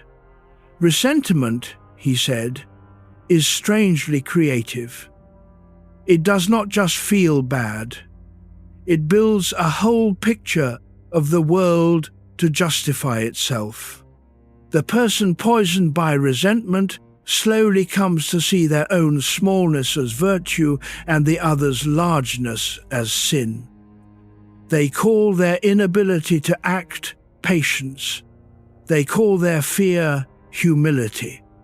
They call their envy a moral judgment against those who have more. The whole value system quietly rearranges itself so that the resentful person is always, comfortingly, in the right, and the objects of their resentment are always in the wrong. It is a way of winning in imagination, a fight you have already lost in reality. Now, Nietzsche wrote about this on a grand historical scale, about whole moralities born from the resentment of the powerless against the powerful, and that part of his work is fierce and contested, and not for the middle of the night. Let us leave the history to the daylight scholars. What matters for you here in the dark is the small, personal, universal version, the one that lives in nearly every human heart, including his, including mine, including yours. Because we all know the taste of it. The conversation replayed for the 100th time, in which we finally say the perfect cutting thing, the old injury polished smooth from handling, the quiet accounting of what we were owed and never given. It feels, in the moment, almost good.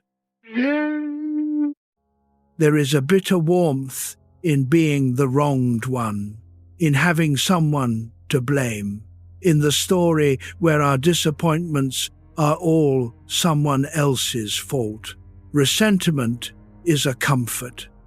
That is exactly why it is a poison. It comforts you while it slowly closes you. And here is why Nietzsche cared about it so much, why it sits so close to amor fati. Resentment is the great enemy of loving your fate. You cannot say yes to a life you are busy accusing. Every grudge is a small no, a this should not have been, a refusal of one thread in the fabric of what happened. And a life can fill up with those small refusals until the yes becomes impossible, until the demon's question can only ever be answered with a curse, because every backward glance is soured. The resentful person is condemned to want their life to have been different forever, which is to say, condemned to never have their actual life at all. The way out is not to pretend you were not hurt. Nietzsche despised that kind of false sweetness even more than open bitterness. The way out is harder and cleaner. It is what he pointed at with amor fati and with the child who forgets. It is to let the wound be real and then, slowly, to stop feeding it, to stop replaying it, to let looking away be your only negation, to decide that your one life is too short and too precious to spend as a prosecutor, endlessly trying a case that can never be won because the past cannot be changed by any verdict. You do not have to do that tonight. Tonight is not for settling accounts, but you can, right now, set down whatever old grievance you carried into this room. Not forgive it if you are not ready. Just set it down on the floor beside the bed for the night. It will still be there in the morning if you truly want it back. Most mornings you will find you have carried it long enough. Feel how much lighter the chest is without the grip of it. Resentment is heavy. Rest is the opposite of a grudge. Let the case adjourn. Let the court go dark. Sleep now, unaccused and accusing no one. Chapter 17. What the Winter is For. There is a line of Nietzsche's that has been printed on 1,000,000 posters and gym walls, usually shorn of all its subtlety. What does not kill me makes me stronger. Tonight, let us take it down off the poster and hold the real thing, which is quieter and truer and kinder than the slogan. First, the honest correction. Because Nietzsche was too honest a thinker to let the slogan stand unqualified. It is not true that all suffering makes us stronger. He knew that. Some suffering simply crushes. Some breaks a person and leaves them broken. He himself, in the end, was not made stronger by everything he endured. So we must not take the line as a cruel law that every pain is secretly good for you, and that if you are not strengthened by your suffering, you have somehow failed. That is a misuse, and it has wounded many people. Nietzsche would have hated it. What he was reaching for was subtler.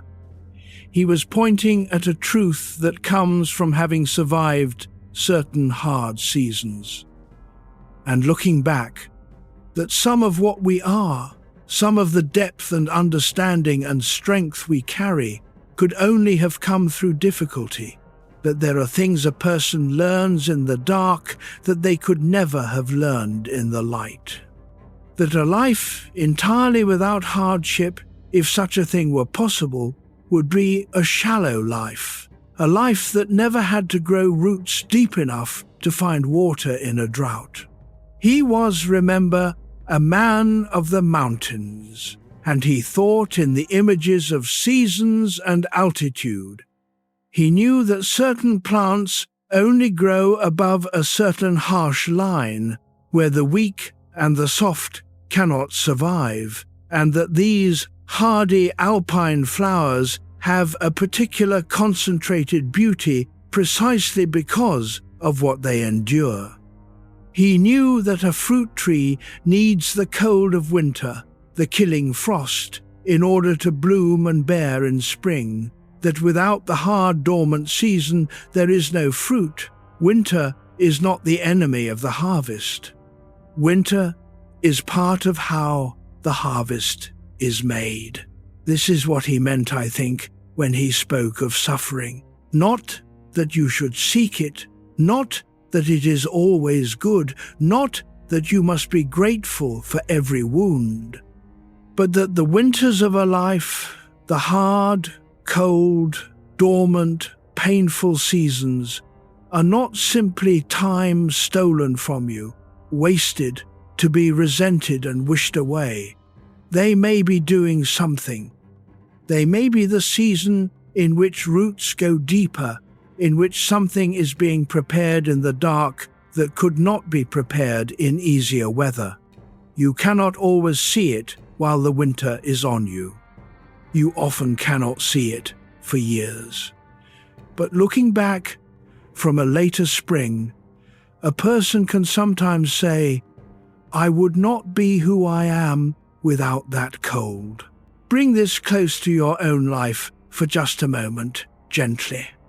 There is almost certainly a winter in your past that you would never have chosen. A season of loss or fear or failure or pain that, at the time, seemed only to take from you. And you are still here. You came through it. And it is at least possible, perhaps even likely, that some of the depth in you, some of the compassion, some of the strength you did not know you had, came from exactly that cold. That the you who is lying here tonight, the whole grown person, was in part rooted in that dormant, difficult ground. This is where the great yes becomes thinkable. Not because the winter was good in itself, but because you cannot pull one thread from the fabric without unraveling the whole. To wish the winter away is to wish away the roots it grew and the person those roots became. Amor fati is the strange courage to look back even at the cold seasons and say, that too is part of the tree that I am. I would not undo it, because undoing it would undo me. And now, this present moment is not winter. This is rest. This is the mild, dark, safe hour, when nothing is being demanded of you and nothing is being taken. Whatever hard seasons are behind you, they are behind you. Whatever may come is not here. Here there is only the warmth of the covers, the softness of the dark, the deep dormant peace of a living thing at rest, roots quiet in the ground, gathering in silence for a spring that will come without any effort from you at all. Let the winter be over for tonight. Rest in the mild dark and grow. Chapter 18. The Loyal Few.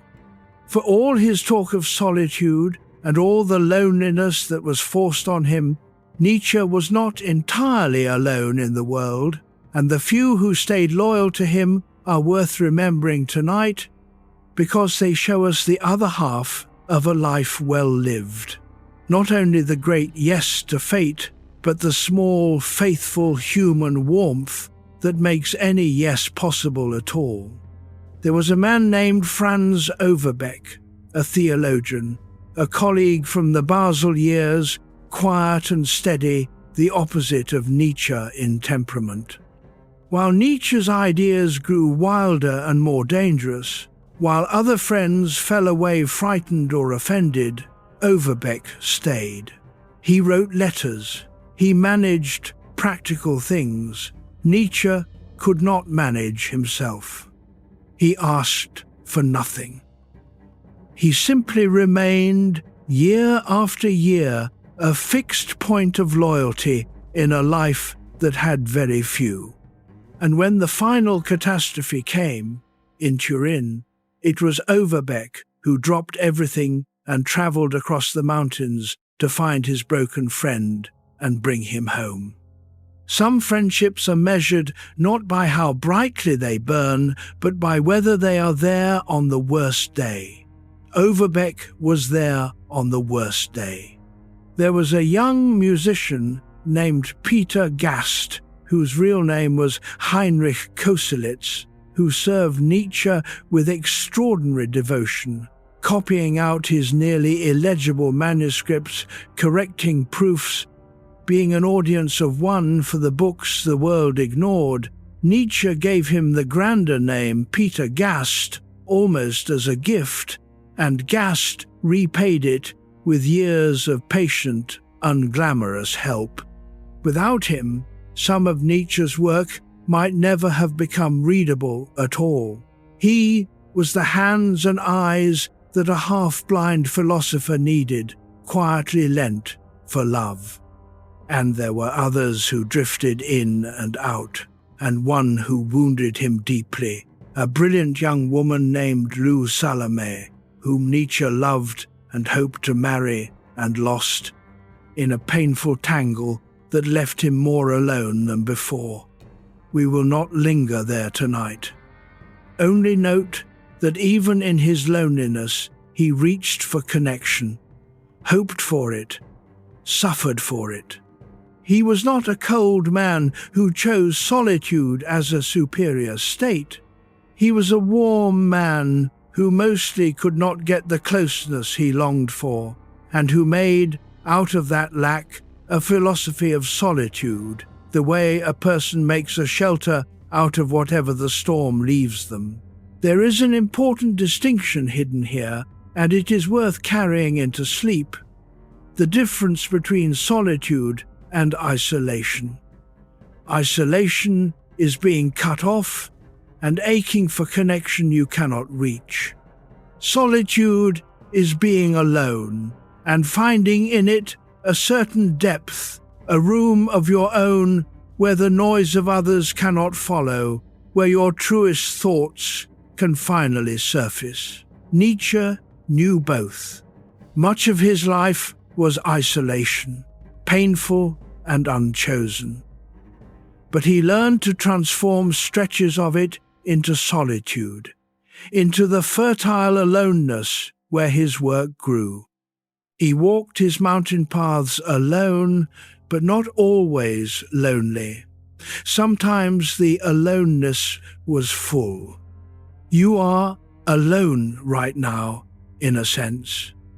Whoever else is in your life, in this moment, in the dark, with your eyes closed, you are alone inside your own quiet, the way each of us finally is.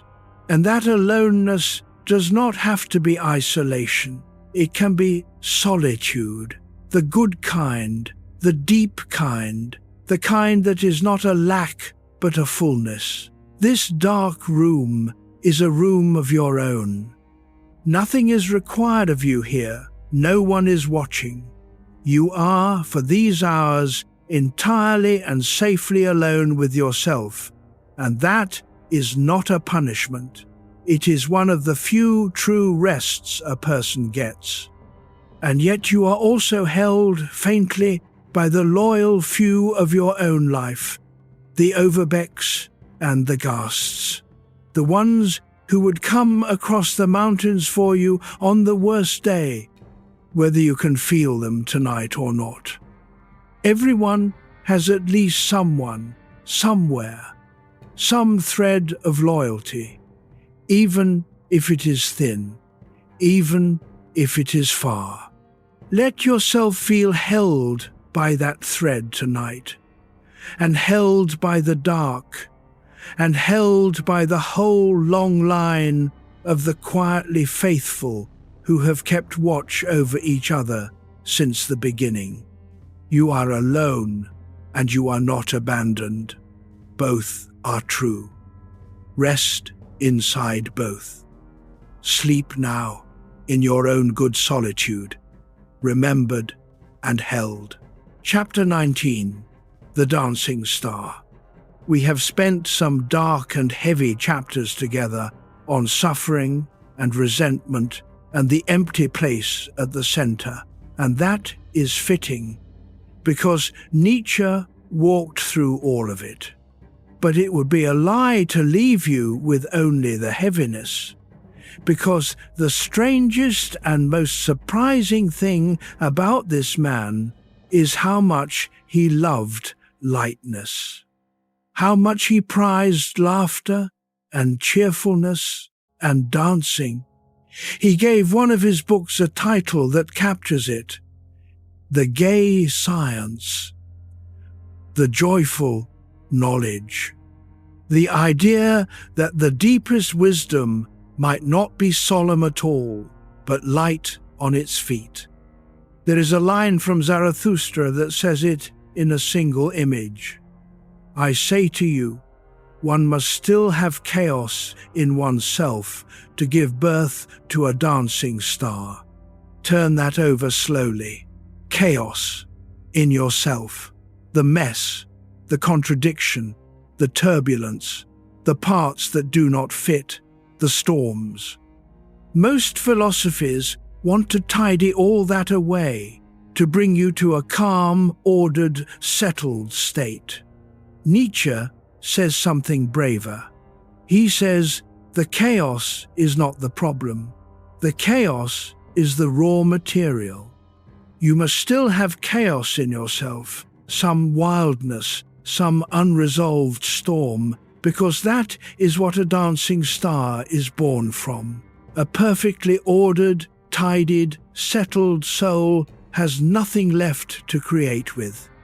It is the inner turbulence, held and shaped rather than crushed, that throws off light.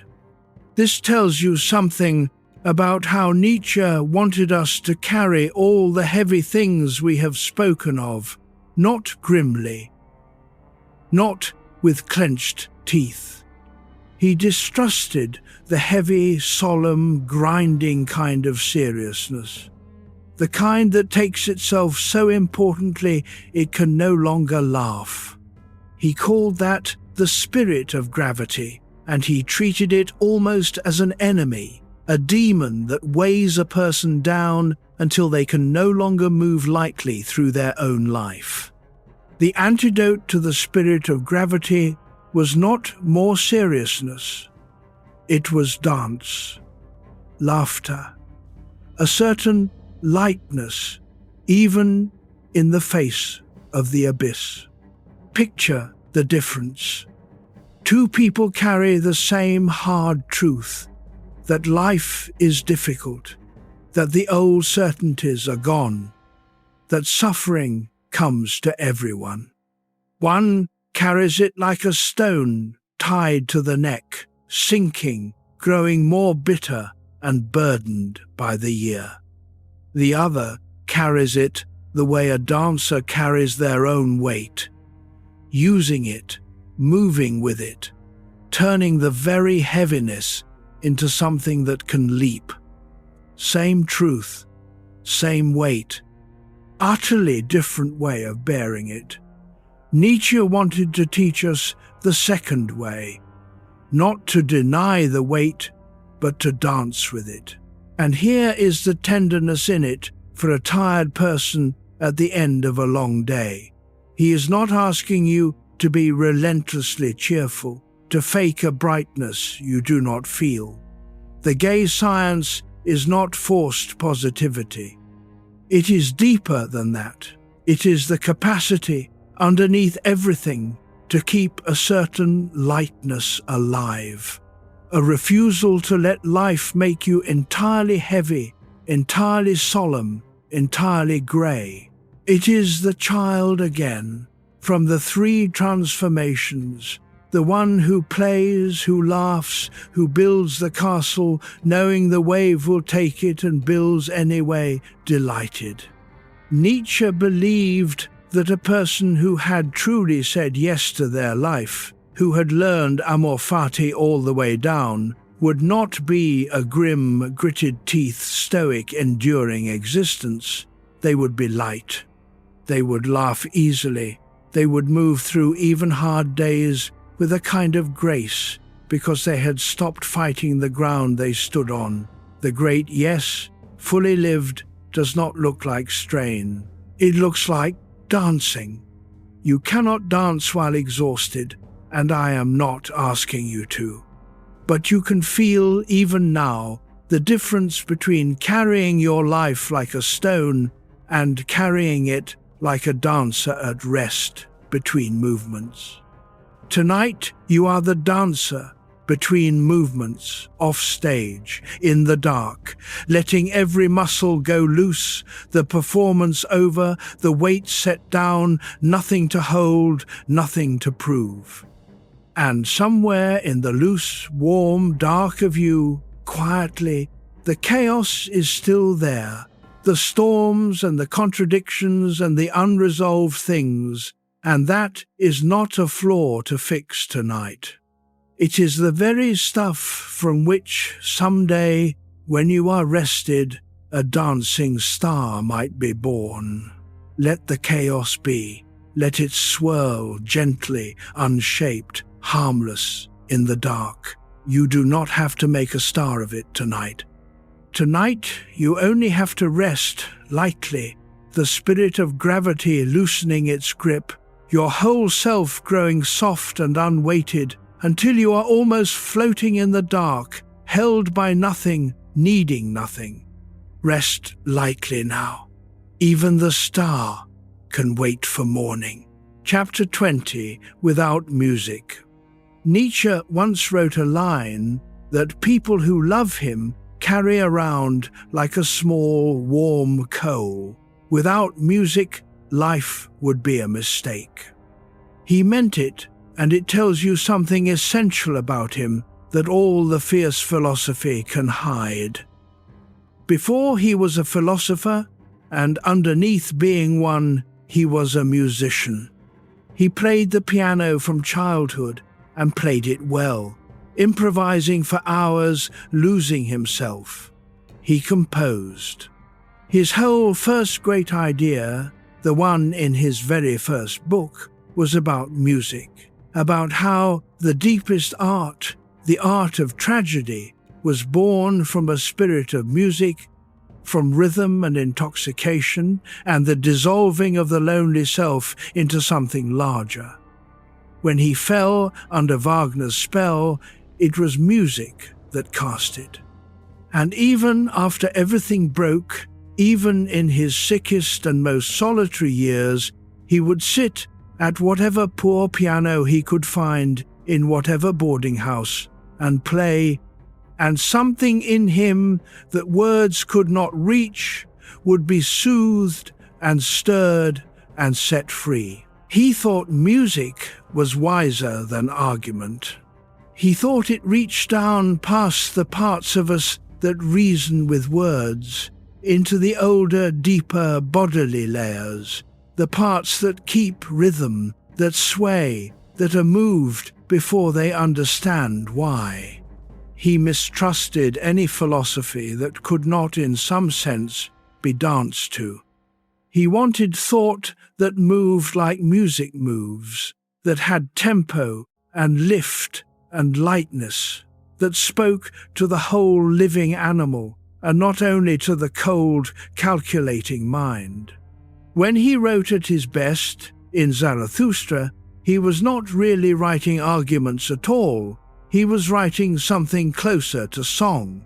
There is a reason this belongs in a chapter near the middle of a long night. Because you are, right now, entering the part of the mind that music speaks to. As you drift towards sleep, the arguing, calculating, word-making part of you is quieting down, the way a concert hall quiets before the first note.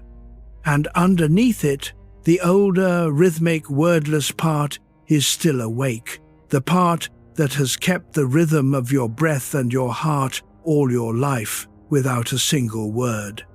That part never sleeps exactly. It just keeps time, in and out, rise and fall. The oldest music there is, playing in you now, needing no performer. Listen to it for a moment. Your breath, without changing it, has a rhythm, slow now, slower than when we began. Your heart, which you cannot hear but can almost feel, keeps its steady time under everything. These are the drums beneath the whole performance of your day, and they play on now that the performance is over, quiet and faithful and endless. Nietzsche would say that this too is why life is not a mistake. Because even at its emptiest, even when the great sun has gone out and the arguments have all failed, there is still this, the rhythm, the rise and fall. The music the body makes simply by being alive. He also knew that music does something to time, and this touches our deepest thought tonight. In ordinary life, time runs forward, straight, one thing after another, always leaving. But in music, time bends. A theme returns. A melody comes back, changed and yet the same. And the return is not a weariness, but a joy. The whole point, the thing you were waiting for. Music is the eternal recurrence, made beautiful, made obvious. Of course, the theme comes again. That is what makes it music and not just noise. The return is the meaning. Maybe that is part of why the thought of eternal return, which is so heavy when you think it as a fact, becomes bearable, even lovely, when you feel it as music. A life you would want to live again is a life that has become like a piece of music you would want to hear again. Not because nothing hard happens in it, but because it all belongs, all resolves, all turns and returns into a whole that is worth repeating. The sad passages are part of the beauty. You would not cut them any more than you would cut the slow, aching movement from a symphony you love. It is all one piece. And a piece you love, you want to hear again. Let your breath be the melody now. Let it return and return and return. Each slow rise and fall the same and not the same, carrying you gently down. You do not have to conduct it. It plays itself. The oldest music, the kindest, the one that has never once stopped for you since before you were born. Sleep is only the music growing very, very quiet without ever ceasing. Rest in the rhythm. Let the theme return you to the dark. Chapter 21. The Convalescent. There is a chapter in Thus Spoke Zarathustra that I have been saving, because it is the moment when Zarathustra himself has to face the very thought we have been circling all night, the eternal recurrence, in its full weight, and it nearly destroys him. It is called the Convalescent, the one who is recovering from a serious illness. And it is one of the most honest things Nietzsche ever wrote about how hard the great yes really is. For most of the book, Zarathustra has known about the eternal recurrence, but has not been able to face it fully, to call it up from its depths and look at all of it. And in this chapter, he finally does. He summons his most abysmal thought, the whole of it, and it comes up like something monstrous rising from the sea floor, and the sight of it knocks him flat. He collapses. He lies on the ground like a dead man for 7 days, unable to eat, unable to speak, sickened to his very core by what he has seen. What sickened him? Not the suffering coming back. He could have borne that. What sickened him was subtler and worse. It was the thought that the small comes back too.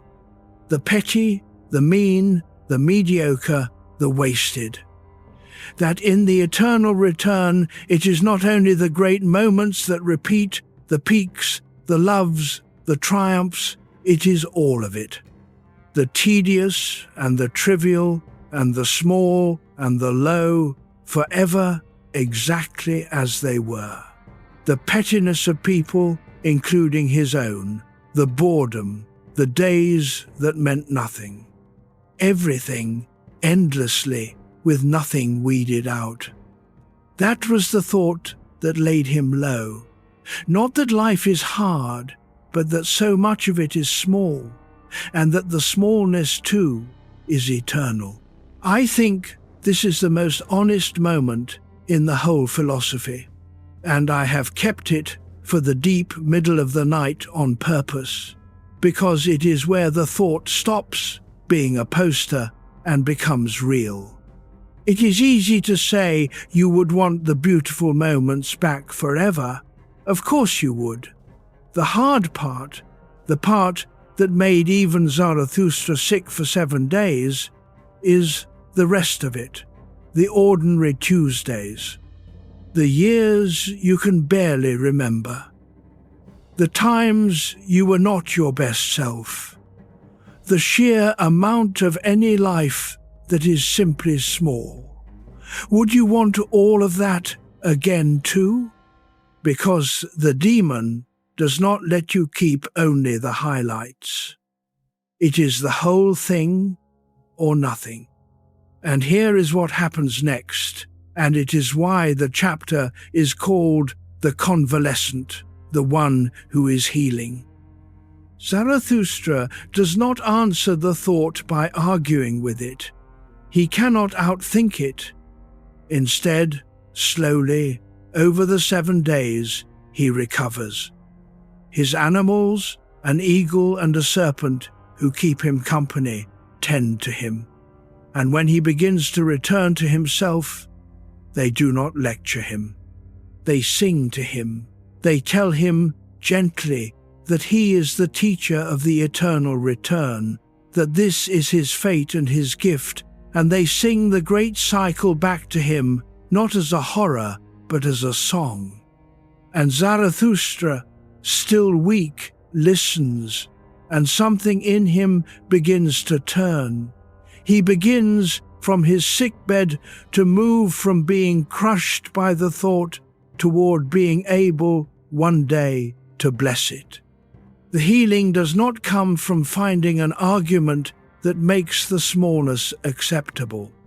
It comes from a change deeper than argument, a change in the whole orientation of the soul, from no toward yes, helped along not by logic, but by love, by the faithful animals, by song, by time, by convalescence. You do not reason your way into loving your fate. You heal your way into it, slowly, tended by whatever loyal creatures keep watch by your bed. You are a convalescent too, tonight, in a small way. Every night is a small convalescence, a healing from the day, a lying down like Zarathustra, letting the loyal animal of your own body tend you, letting the rhythm sing you back toward wholeness. You do not have to answer the great thought tonight. You do not have to bless the smallness of your life or make peace with its wasted hours. You only have to lie still and be tended and heal the way he did, the way everyone does who ever came through the hardest thoughts alive. Let the 7 days be one night. Let yourself be the convalescent, watched over, healing in the dark, nothing required but to lie still and mend. Chapter 22, the part I have not told you yet. I want to stop here in the deep middle of the night and tell you that there is a part of this story I have been holding back, and that it changes how the ending will land. So stay with me a little longer, softly, on the edge of sleep. There is something worth waiting for. All night I have been telling you about a man who reached the highest thought of his life, the eternal recurrence, and built his greatest work around it, and pointed the whole human race toward a way of saying yes to existence. And that is all true. But I have let you imagine, perhaps, that this ended in triumph, that the sick, lonely philosopher climbed his mountain, thought his great thought, learned to love his fate, and lived out his days in hard-won peace. That is not what happened. And the truth is stranger and sadder and, in a way, more beautiful.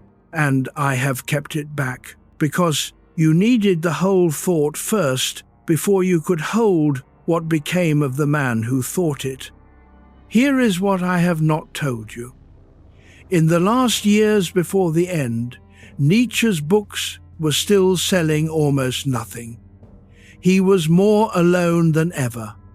His health was failing further, and he was at last beginning to be a little famous, but he barely knew it, because the recognition came just as his mind was starting to slip. He wrote, in those final lucid months, some of his most brilliant and most feverish work, including that strange autobiography, Ecce Homo, in which he says, with what sounds like grandeur but may be the first crack of the coming storm, that he is dynamite, that his name will one day be associated with something tremendous. He was right about the fame.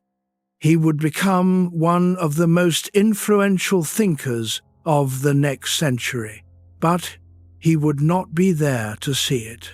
By the time the world turned to listen, the man himself was gone into a silence that lasted 11 years. I am telling you this now in the 22nd chapter because it matters enormously for how we understand the great yes. It would be easy and false to believe amor fati only if it led to a happy ending, if loving your fate were rewarded with a fate worth loving, with health and recognition and peace at the last. But Nietzsche's life did not reward him that way. He learned to say yes to his existence. He taught the whole world to consider saying it, and his own existence did not soften in return. It got harder, and then it broke. So here is the question I want you to carry down into sleep, and we will answer it together before the night is over. Is the yes still worth saying, even if the life you say it to does not get better? Even if loving your fate changes nothing about your fate? Even if the reward for learning to bless your existence is simply that you have blessed it, and nothing else, no cosmic thank you, no easier road? Nietzsche's whole broken, magnificent life is the test of that question. And I believe, and I think by the end of the night you may believe too, that the answer is yes. That the yes is not a transaction. That you do not say yes to your life in order to get a better one. You say yes because the yes itself is the better life. Because a person who can bless their existence, even a hard existence, even one that will not improve, is already living more fully, more freely, more deeply than a person who spends a comfortable life saying no. The blessing is not the price of a good fate. The blessing is the good. We will come to Turin, to the square, to the horse, before the night ends. I promised you that near the beginning, and I have not forgotten. That morning is where all of this comes to rest, tenderly, and you are almost ready for it now. But not quite yet. There is a little more to understand first about how a person can reach back into their own past and heal it, so that the whole of it becomes something they can bless. For now, only rest and hold the question lightly, the way you would hold a small stone from a lake shore, smooth and cool in your palm. Is the yes worth saying? Even so, do not answer. Just carry it down with you into the deeper dark, and we will find the answer together, near the water, near the end. Rest now. The most important part is still to come, and it is gentle. Chapter 23. The Heaviness Called It Was. Zarathustra says that there is one thing the will cannot do, and that this one impossibility is the source of the deepest human suffering. The will cannot go backward. It cannot undo what has been done. Time runs one way, and against that all our wanting breaks like water against stone. He gives it a name. The will's teeth gnashing against time, and time's it was. It was. Those two small words carry more human grief than almost any others. It was. It happened. It cannot be changed. The thing you did, the thing done to you, the loss, the mistake, the words said or unsaid, it was. And no amount of willing, no strength, no wisdom, no prayer can reach back and make it otherwise. The past is the one perfectly locked room. And Zarathustra says that the human spirit, faced with this locked door, this it was that it can never open, is tempted towards something poisonous. It is tempted toward revenge. Revenge against time itself, against the it was. This, Nietzsche thought, was the secret root of so much human bitterness and cruelty and life denial, that underneath it lies a fury at the sheer irreversibility of the past, a rage that things happened and cannot unhappen, and that this rage, unable to strike at time, turns and strikes at life instead. The spirit of revenge, he called it, and he believed that the deepest task of a free human being was to be redeemed from it, to stop taking revenge on existence for the crime of being irreversible. But how? If the will truly cannot go backward, if it is truly locked forever, how does a person stop raging at it without simply going numb, without lying to themselves that the past did not matter? Nietzsche's answer is one of the most difficult and most beautiful turns in all his thought, and it is the exact place where the eternal recurrence becomes a healing rather than a horror. So follow it slowly, in the dark, and let it work on you. He says the will cannot undo the past, but it can do something else. It can change its relationship to the past so completely that the past is, in a sense, redeemed. It can learn to say of everything that was, not merely, it happened and I must accept it, but something far stronger. Thus, I willed it. And, at the very height, thus, I will it. Again.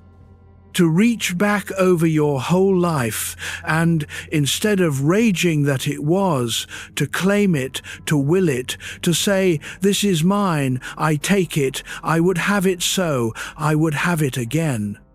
This is the eternal recurrence turned into a tool for healing the past. Because to be able to say of your life, "I would live it all again," is exactly to have stopped taking revenge on it for being what it was. It is to have transformed every it was into a "thus I willed it." It does not change a single fact. The past stays exactly as locked as before, but the fury is gone from it. The revenge is gone. And in its place is something almost unbelievable. A person who can look at the whole irreversible weight of their own history and, rather than gnashing their teeth against it, embrace it, own it, will it, love it.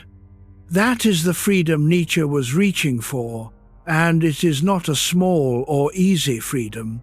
It is perhaps the hardest thing a person can do, to stop being at war with your own past, to lay down the ancient grudge against the "it was."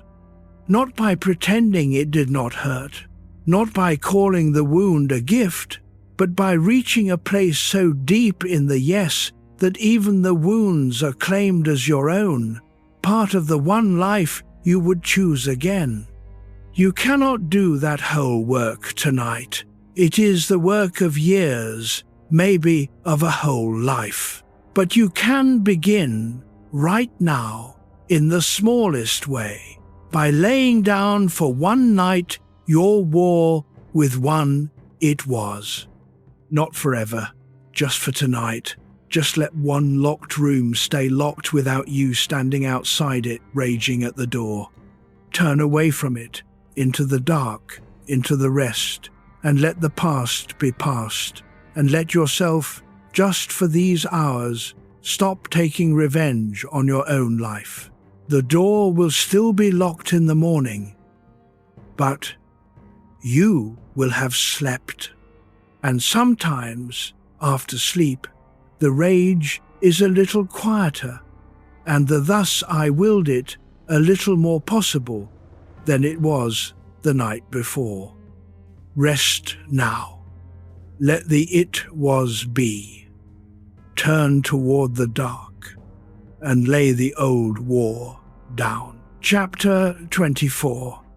Thus I willed it. Let us stay a little longer with that astonishing phrase, "thus I willed it," because it is the hinge on which the whole night turns, and it deserves to be understood not as a grand heroic act, but as something quieter and more possible than it first appears. When Nietzsche speaks of willing the past, of transforming every "it was" into a "thus I willed it," it can sound almost impossible, even arrogant. How can I will what already happened? How can I claim to have chosen the things that were done to me without my consent, the accidents, the losses, the cruelties I never asked for? Surely that is a kind of madness, or a lie. But I do not think he meant it as a claim about the past. I do not think he meant, "I secretly chose all of this," or "everything happened for a reason I approve of." That would be false, and Nietzsche hated falseness above almost everything. I think he meant something about the present, about who you become in relation to what happened. To say "thus I willed" it is not to rewrite history. It is to decide now, in the present, to take full ownership of the life that history produced. To stop standing outside your own story as its victim, forever protesting that it should have gone otherwise, and to step inside it as its author, saying, "This is my life, all of it, the chosen and the unchosen alike, and I take it up as mine." Think of the difference between two people carrying the same past. One says, "This happened to me, and it should not have, and I will spend my life as the one to whom this wrongly happened." The other says, "This happened, I did not choose it, And yet it is mine now. It is part of the single life that is mine to make something of, and I claim it. I will not spend my days disowning half my own existence. Same facts, same wounds. But one is imprisoned by the past, and the other somehow owns it. The willing does not change what happened. It changes who you are as you carry it. It moves you from prisoner to author. And this is where it connects fully to loving your fate and to the demon's question that has been with us all night. Because a person who has learned to say, "Thus I willed it" about their whole life is exactly a person who could answer the demon yes. The two are the same act seen from two angles. To will your past is to be willing to live it again. And to be willing to live it again is to have finally stopped taking revenge on it for being what it was. There is one more layer, and it is the deepest, and then we will let it rest. Nietzsche noticed that your life is not a set of separate events, some good, some bad, that you could sort and keep the good and discard the bad. Your life is one seamless thing, and every part is tied to every other part. The joy you are most grateful for grew out of soil that included the sorrow you most regret.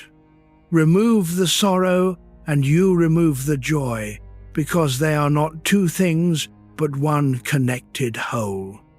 The person you love, the work that means the most to you, the strength you are quietly proud of, all of it grew from a specific path that ran through specific pain. You cannot keep the flower and refuse the root. To will any part of your life fully is, eventually, to will all of it, because it is all one plant, one river, one piece of music, one indivisible fate. That is why the yes, when it finally comes, has to be a yes to everything, not because the bad parts were good, but because everything is so woven together that to bless any of it truly is to bless all of it. And that total yes, that thus I willed it spoken over the whole of a life, is what Nietzsche meant by redemption. Not being saved out of your life into some better one. Being reconciled at last, all the way down to the one life that is actually yours. You do not have to speak that yes tonight, but you can feel in the loose, warm dark how much lighter it would be to stop disowning your own existence. How much rest there is in the simple beginning of ownership. This is my life. This night, this breath, this body, this whole strange story, mine. I take it up, and having taken it up, I can for now set it gently down and sleep. Rest now. It is all yours, and it can wait. Let the author sleep. Chapter 25, The Innocence of Becoming. There is a phrase of Nietzsche's that can quietly loosen a knot that many people carry all their lives without knowing it is there. He called it the innocence of becoming. And what he meant by it is a kind of release from a very old, very heavy burden, the burden of guilt woven into the very fabric of existence. Let me explain it gently, because it goes deep. For a long time in the world Nietzsche came from, people were taught to see existence as a kind of courtroom. There was a judge, there was a law, there was sin and guilt, and the sense that a human life was something to be tried and found wanting, that you owed a debt simply for being, that there was something wrong with you at the root that needed to be atoned for. Even people who had let go of the old religion often kept the feeling, the low background hum of guilt, the sense of being fundamentally in the wrong, of not being enough, of owing more than you can ever pay. Nietzsche looked at that whole way of feeling and asked a radical question. What if it is not true? What if the universe is not a courtroom at all? What if there is no cosmic judge keeping accounts, no debt written against your name from birth, no verdict hanging over your existence? What if becoming, the whole endless process of things coming to be and passing away, including your own life, is simply innocent, not good, not evil, not guilty, not condemned, just innocent? The way a river is innocent, the way weather is innocent, the way a child at play is innocent, doing what it does without sin and without a debt to pay for doing it. The innocence of becoming means that your life is not on trial, that you do not owe existence an apology for existing, that the deep, chronic background guilt so many people carry, the sense that they are somehow fundamentally in the wrong just for being who they are, is not a truth about the universe, but an old inherited feeling that can, with time, be set down. There is no judge waiting to condemn the river for flowing, and there is no judge waiting to condemn you for having lived exactly the life you have lived in exactly the way you have lived it. Feel what that offers, here in the dark, where the old guilts often come to visit. So many people lie awake precisely because of this, replaying their failures, their mistakes, the ways they fell short, standing trial in a courtroom of their own making, prosecuting themselves through the small hours. Nietzsche walks into that courtroom quietly and tells you the truth about it. There is no court, there never was. You built it out of very old materials, and you can slowly let it dissolve. Your life is not a crime. Your existence is not a debt.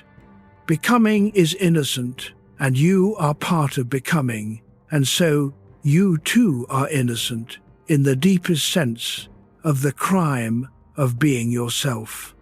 This does not mean nothing matters, or that there is no difference between kindness and cruelty. Nietzsche cared enormously about how one lives. It means something subtler. It means that the ground of your existence is not guilt.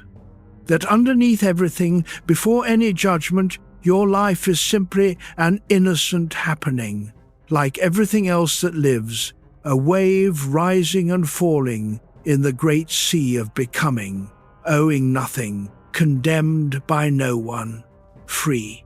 And this is a necessary step toward the great yes, toward loving your fate, because you cannot fully love a life you believe is fundamentally guilty. You cannot bless an existence you think is on trial.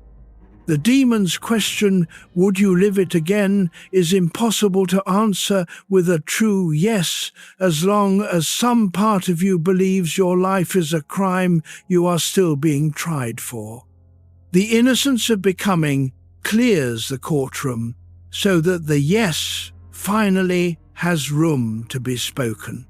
First, you must see that there is nothing to forgive, because there was never a judge, only becoming, only the innocent river, only you, part of it, blameless, flowing. Let the courtroom empty now. Let the judge's chair be vacant. There is no case against you tonight. There is no verdict pending. There is only a tired, innocent creature lying in the dark, part of the endless innocent becoming of all things, owing nothing, guilty of nothing, free to simply rest.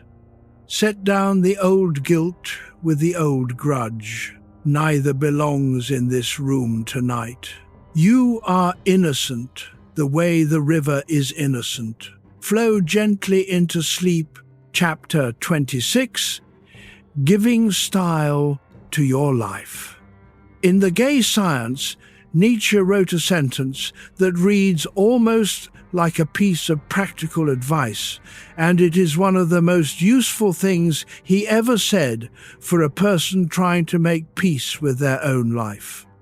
One thing is needful, he wrote, to give style to one's character. A great and rare art gives style to your character. Let us unfold what he meant slowly, because it is a genuinely different way of thinking about becoming who you are, and it is one that can be lived, not just admired. Nietzsche says that the person who has mastered this art surveys all the strengths and weaknesses of their nature, everything they are, the beautiful parts and the ugly parts, the gifts and the flaws, and then, like an artist working with a given material, they shape it all into a single coherent whole. They do not pretend the weaknesses are not there. They do not amputate the difficult parts. Instead, they arrange everything, even the failings, even the strange and awkward and less admirable parts of themselves, into a design where each thing has its place and serves the whole. The flaw becomes, in the finished composition, not a blemish, but a necessary shadow, the thing that gives the light its meaning. Think of a great painting, or a garden, or a piece of music. It is not made only of pretty things.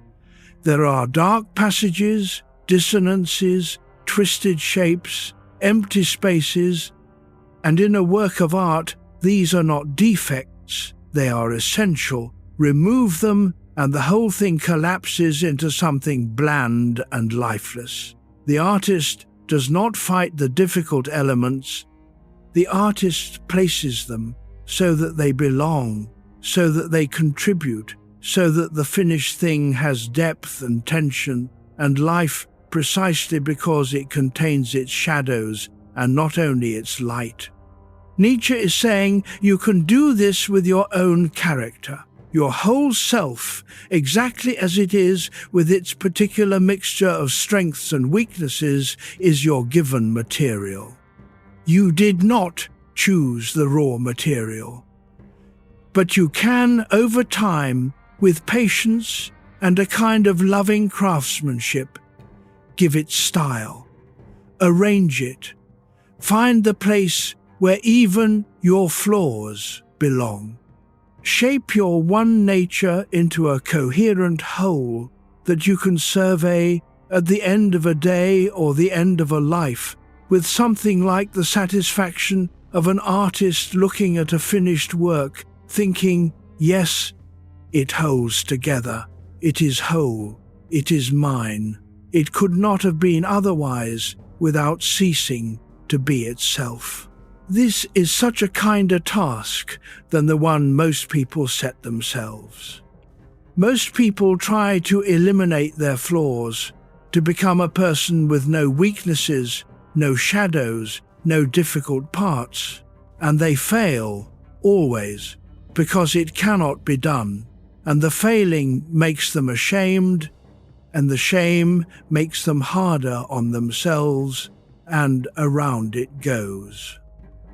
Nietzsche offers a different task, not to eliminate your shadows, but to give them a place, to make of your whole imperfect self something with style, something coherent, something you can stand behind, shadows and all. And notice how this too leads toward the great yes.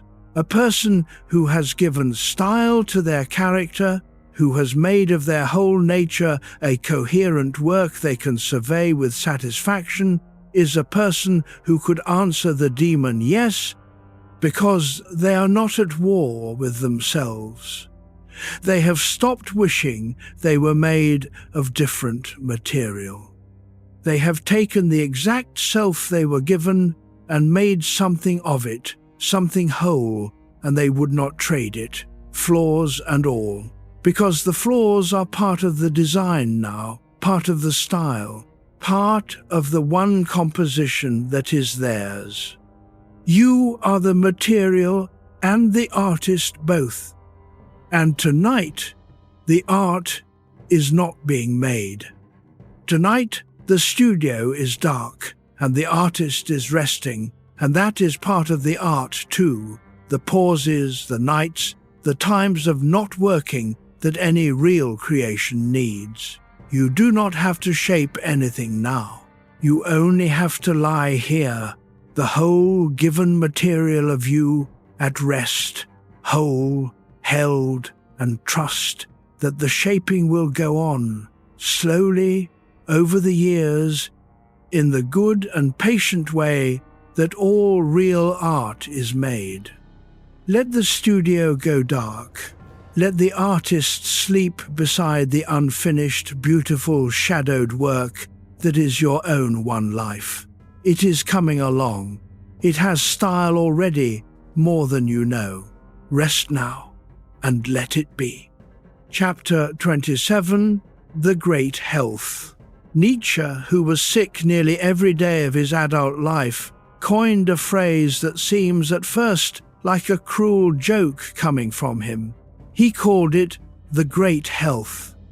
And understanding what he meant by it, from a man who had so little of the ordinary kind, is one of the most moving things in all his work. The great health, as he described it, is not the mere absence of illness. It is not the smooth, untroubled well-being of someone who has never suffered. In fact, Nietzsche thought that kind of easy health could be shallow, could leave a person untested, unripe, lacking depth. The great health was something else. It was a kind of deep, resilient, overflowing vitality of spirit that a person could have even in a sick or difficult life. A health of the whole self that did not depend on the body being well or the circumstances being kind. A strength that was measured not by how much you were spared, but by how much you could meet, absorb, and turn into life.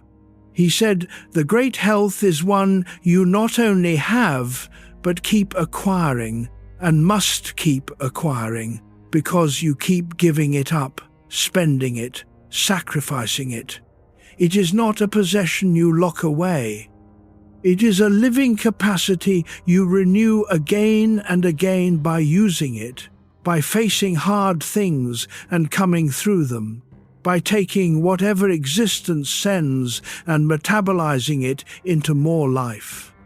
A person with the great health is like a strong fire that can take almost any fuel, the damp wood and the dry, the clean and the dirty, and turn it all into flame. Nothing that happens is simply lost to them, because their vitality is so deep that it can make even the losses into fuel. This is why Nietzsche could speak of the great health without hypocrisy, despite his broken body. Because he was not talking about his body. He was talking about the astonishing thing that his spirit did with his broken body. Here was a man in near constant pain, half-blind, isolated, ignored, and out of that he produced some of the most vital, joyful, life-affirming, dancing prose ever written. That is the great health. Not a body that never failed him, but a spirit so deeply alive that it could take even a failing body and a lonely life, and turn them into Zarathustra, into the gay science, into a hymn to existence. The fuel was terrible, the fire was magnificent. And here is what this offers you, wherever your own health stands tonight, in body or in circumstance. The great health is available even to those the ordinary kind has abandoned. You do not have to have an easy life, a well-body, kind circumstances to have this deeper vitality. In fact, Nietzsche would say, and his own life is the proof, that the great health is often found precisely by those who did not have the easy kind, because they were forced to grow it, forced to find a strength that did not depend on being spared. The ones who have suffered and come through carry a depth of aliveness that the untested never develop.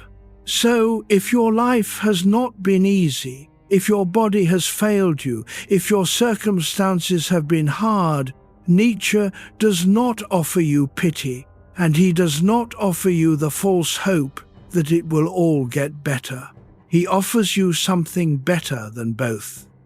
He offers you the possibility of the great health, a vitality that grows from exactly the difficulty, a fire that feeds on exactly the fuel you were given, a strength that no illness and no loss can finally reach, because it lives deeper than either.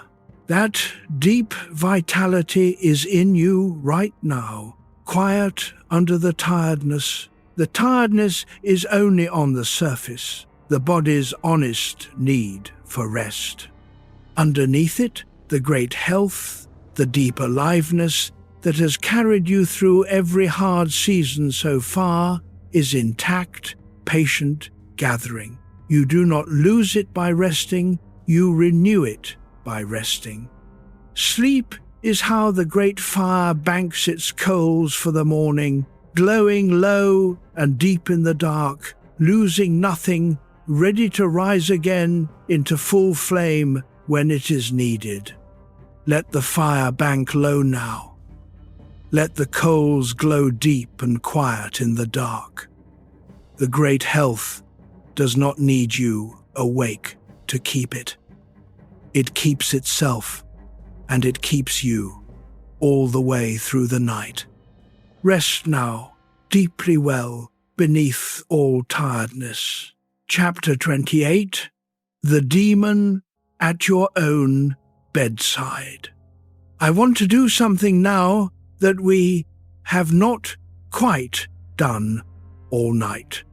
I want to bring the demon all the way into this room, to your own bedside, and let it ask you its question directly, gently, one time, while you are safe and warm and almost asleep. Because you are ready now, in a way you were not at the beginning. You have walked the whole long road with Nietzsche. You know what the question really means.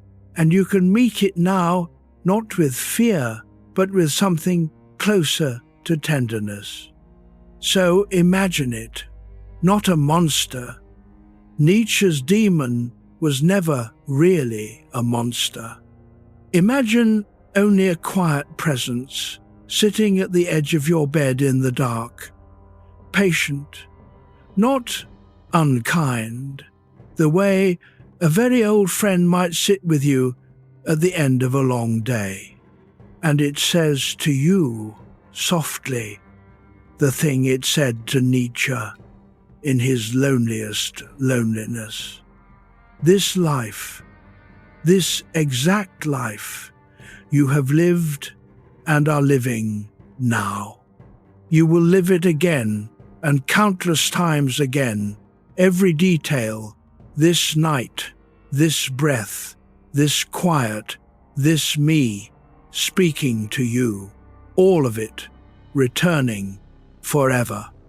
And then it asks, without pressure, without judgment, only asking, would you want it? Notice First, what you do not have to do. You do not have to answer yes tonight. If the honest answer is still no, or not yet, or I do not know, that is allowed. Nietzsche himself took years, and even then it was a reaching, a learning, more and more, never a finished thing. The demon at your bedside is not a judge. It is not grading you. It is only holding up a lamp so that you can see your own life a little more clearly, and see, gently, where the yes flows easily and where it still catches. And notice, second, what happens when you let the question in without fear. For most people, when they truly sit with it, the answer is not a simple yes or a simple no. It is a strange mixture.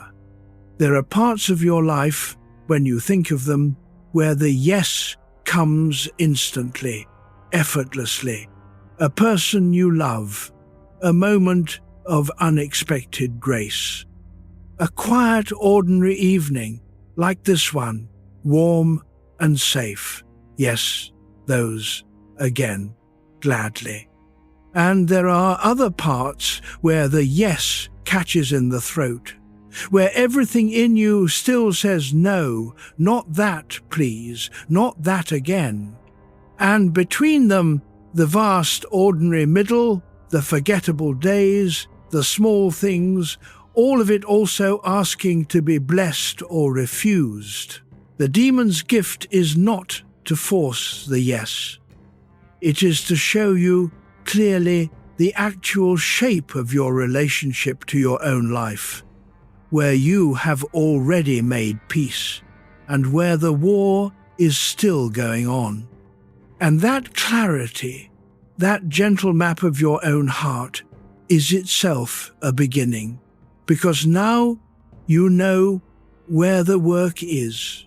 Not everywhere, just in those specific places where the yes still catches. And you do not have to do that work tonight. You only have to know, now, more honestly than before, where it lies. Here is what I have found, and what I think Nietzsche found, and what you may find too over time. The places where the yes catches are almost always the places of the deepest wounds. And the wounds do not heal by being argued with or forced or shamed for still hurting. They heal the way all wounds heal, slowly, with time, with tending, with rest, with a gradual settling that cannot be rushed. Every night that you lie here and lay the war down, even for a few hours, the wound heals a little. Every time you turn from revenge toward rest, the yes catches a little less. It is the work of a life, and it goes forward, quietly, in exactly these hours, when you stop fighting and simply sleep. So, let the demon sit there, kindly, at the edge of your bed, its question asked and answered as much as it needs to be tonight, which is not at all. Let it keep its patient watch. It is not your enemy. It is only the part of you that wants, someday, to love your life all the way through.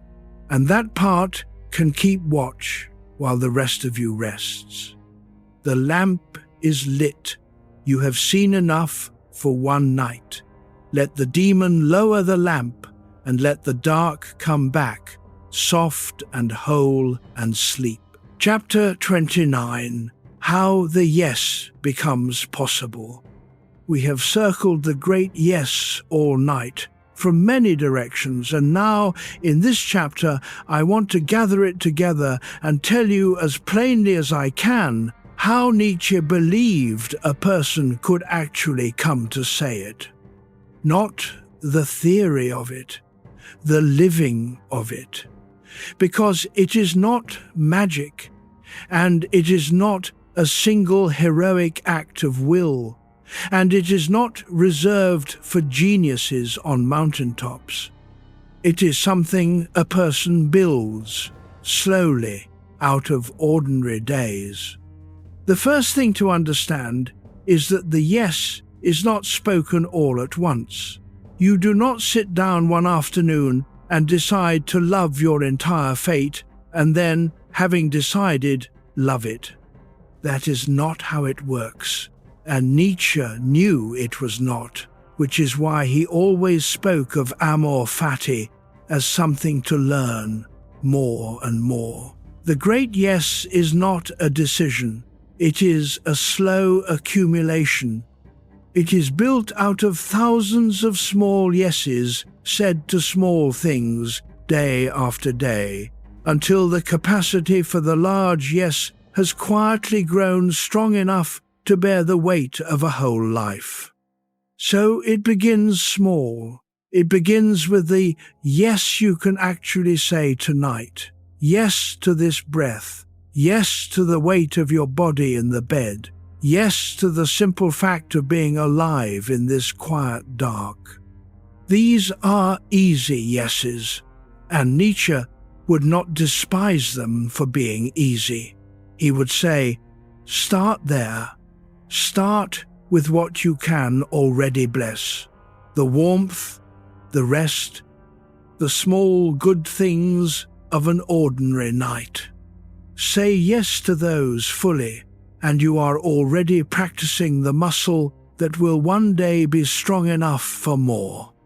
Then it grows outward, slowly, in daylight, through the practice of amor fati we spoke of. Learning, more and more, to see the necessary as beautiful. Refusing the poison of resentment. Laying down the war with the it was.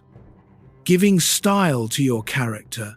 Finding the place where even the flaws belong. Discovering the innocence of becoming. That your life is not on trial. Each of these is a way of making more of your life sayable yes to, of expanding the territory that you can bless a little further each season until the places where the yes catches grow fewer and smaller.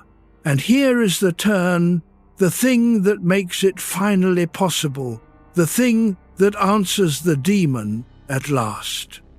At some point, if you keep at it, you begin to notice that your life is a single connected whole, and that the parts you have learned to love are inseparable from the parts you have not. You notice that the joy you would say yes to 1,000 times grew from soil that included the sorrow you wanted to refuse. You notice that you cannot pull one thread without unraveling the person you are glad to be. And in that noticing, something shifts. You stop trying to sort your life into the parts to keep and the parts to reject, because you see that it cannot be sorted, that it is all one plant, one river, one piece of music. And then the yes, when it comes to all of it at once, not because the hard parts became good, but because they became yours, inseparably, part of the one whole you would not now undo, because undoing it would undo you.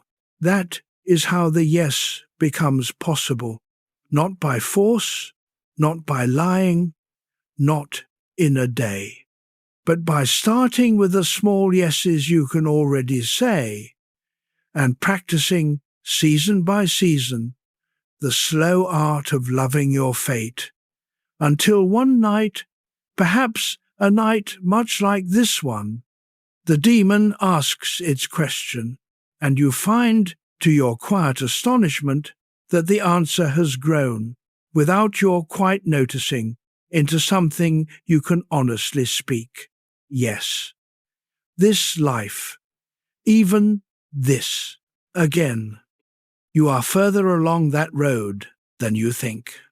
Every hard thing you have already made peace with, every grudge you have already set down, every ordinary good you have already learned to be grateful for, is a yes already spoken, a piece of the great yes already built.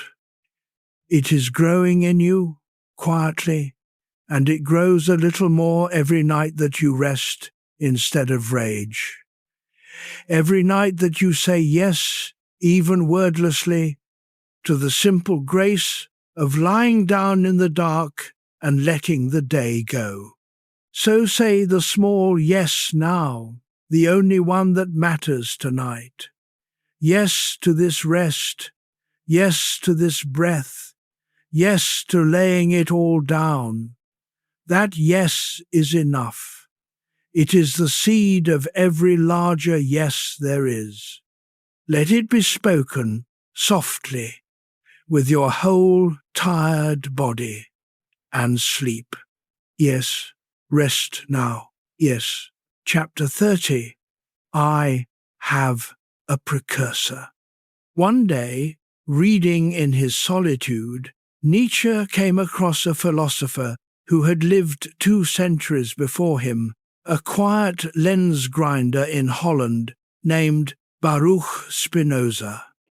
And Nietzsche was so moved, so startled to find a kindred spirit across the gulf of time, that he sent a postcard to a friend with a single joyful exclamation. I have a precursor. I am utterly amazed, he wrote, that this solitary and misunderstood thinker should be so close to me. It is worth pausing on, tonight, this moment of a lonely man discovering that he was not, after all, the first to think his deepest thoughts. Because Spinoza had reached, by a completely different road, something very close to amor fati. Spinoza was, in his own way, as solitary and as rejected as Nietzsche. He was expelled from his community, cursed and cast out for his ideas, and he lived quietly, grinding optical lenses for a living, refusing wealth and fame, thinking his slow, careful thoughts in a rented room, much as Nietzsche would 200 years later. And what Spinoza arrived at was a vision of the whole universe as a single, necessary, seamless thing, in which everything that happens follows from everything else with the certainty of a mathematical proof. And nothing could have been otherwise than it is. From that vision, Spinoza drew a conclusion that Nietzsche recognized as a cousin of his own. That wisdom and freedom and peace come from understanding this necessity and, rather than raging against it, coming to a kind of intellectual love of it. Spinoza called it the intellectual love of God, though his God was not a person but the whole necessary order of nature itself. To understand that things could not have been otherwise, and to move from resenting that to loving it, was, for Spinoza, the highest human freedom and the deepest human peace. You can hear the kinship. Where Spinoza said, understand the necessity of all things and come to love it, Nietzsche said, love your fate, learn to see the necessary as beautiful. 2 solitary, rejected men, 2 centuries apart, both arriving at the same strange summit, that the way to peace is not to escape necessity, but to embrace it. Not to wish the world were otherwise, but to love it as it is, precisely because it could not have been otherwise. No wonder Nietzsche was amazed. Across all that time and distance, someone had already stood where he stood and left a light burning. There were differences, of course. Spinoza reached his love of necessity through cool, geometric reason, through understanding. Nietzsche reached it through art, through passion, through the will, through the whole living body. Spinoza's peace was serene and still. Nietzsche's yes was fierce and dancing, but the summit was the same. And that is the thing worth carrying into sleep. That the deepest human wisdom, the reconciliation with what is, has been reached by very different people, by very different roads, in very different centuries, and that they recognize each other across all that distance, like travelers who have climbed the same mountain from opposite sides and meet, astonished, at the top. You are on that mountain too. And so is everyone who has ever tried to make peace with a life they did not choose. The stoic emperor in his tent, the lens grinder in his rented room, the half-blind philosopher on his lakeside path, all climbing by their own hard roads toward the same high place, where the war with existence finally ends and something like love begins. You are not the first to climb it, and you will not be the last. And though you climb, in the end, alone, inside your own life, you are surrounded on all sides by the faint lights of the others who are climbing too, and by the lights of all those who reached the top before you and left their fires burning to show the way. Let those fires keep the dark friendly tonight. You do not have to reach the summit now. You only have to rest on the mountain, in good company, halfway up, where so many have rested before you, gathering strength for the next day's climb. The precursors are all around you. The light is passed from hand to hand across the centuries, and some of it now is in you. Rest now among the climbers, warmed by the old fires, held by the mountain. Sleep. Chapter 31. The Man Who Said Yes to Everything. Nietzsche had a picture in his mind of what the fully affirming human being might look like, and he found the closest real example not in a warrior or a saint, but in a poet, a statesman, a scientist, a lover of the world. The great German writer Goethe. To Nietzsche, Goethe was something like living proof that the great yes was possible, that a person could actually embody it, and it is a comforting picture to hold as the night deepens. What did Nietzsche admire in him? Not any single achievement, though Goethe achieved enormously. What he admired was a quality of the whole person. Goethe, he said, was a man of tolerance, not from weakness, but from strength, because he could turn to advantage, even what would destroy a lesser nature. Goethe did not wall himself off from life, did not retreat into some safe corner, and refuse the difficult and the dangerous and the contradictory. He took it all in. He wanted the totality. He moved through the whole of existence, the light and the dark, the joy and the grief, the order and the chaos, and let it all pass through him and make him larger, and he affirmed it, all of it, with a kind of serene and grateful strength. Nietzsche called this the Dionysian faith, after the old Greek god of wine and ecstasy and wild life, Dionysus. The Dionysian person is the one who says yes to the whole of existence, including its terrors, its destruction, its endless dying, and being reborn.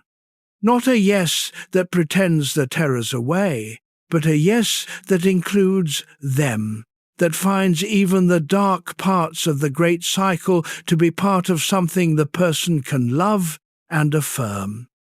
Goethe to Nietzsche was the nearest modern picture of such a soul, a man who stood in the middle of the whole of life and said, with his entire being, yes to all of it. He loved another such spirit too, from across the ocean, the American writer Ralph Waldo Emerson. Nietzsche kept Emerson's essays close for his whole life, underlined them, returned to them, called him a brother soul. What he found in Emerson was a mood, a tone, a way of meeting life with trust and openness, and a kind of bright, self-reliant affirmation, a refusal to be small or bitter or afraid. Emerson wrote about trusting yourself, about the divinity in the ordinary, about meeting each day as a fresh world. And Nietzsche, sick and lonely in his European rooms, drew strength from that clear American brightness, that spirit that said yes to life and to the self with such easy confidence. What these affirming figures have in common, the quality Nietzsche was pointing at through all of them, is a kind of largeness, a soul big enough to contain contradictions without being torn apart, big enough to take in the whole of life, the good and the terrible, and not be shattered but enlarged, big enough to say yes to existence, not because existence is easy or fair, but because the soul itself has grown strong enough and deep enough to love it anyway, to find it worth having, worth wanting, worth living again. And here is the encouragement in it for you in the dark. That largeness is not something you are either born with or not, it is something that grows. Every time you take in a hard thing and let it enlarge you rather than embitter you, you grow a little larger. Every time you say yes to more of your life, the soul that says yes grows more capacious. The affirming person is not a special type. It is a direction anyone can grow in, a size the soul can slowly reach, by practice, by the long work of amor fati, until one day you too can stand in the middle of your whole life and take it all in without being broken, and say, from your enlarged and steady depths, yes, you do not have to be that large tonight. Tonight you can be small, tired, curled in the dark, taking in nothing but rest. But know that the largeness is growing in you, has been growing your whole life through everything you have already survived and taken in and been enlarged by. You are bigger than you were. You will be bigger still, and a soul that is growing large enough to say yes to everything can certainly say yes to sleep. Rest now and grow quietly in the dark toward the great affirmation. It is closer than it was. Chapter 32. The Only Psychologist. Late in his life, Nietzsche made a discovery that thrilled him, another kindred spirit found across a distance, this time not in centuries but in miles, in the vast cold expanse of Russia. He came upon the novels of Fyodor Dostoevsky, and he wrote with characteristic force that Dostoevsky was the only psychologist from whom he had anything to learn.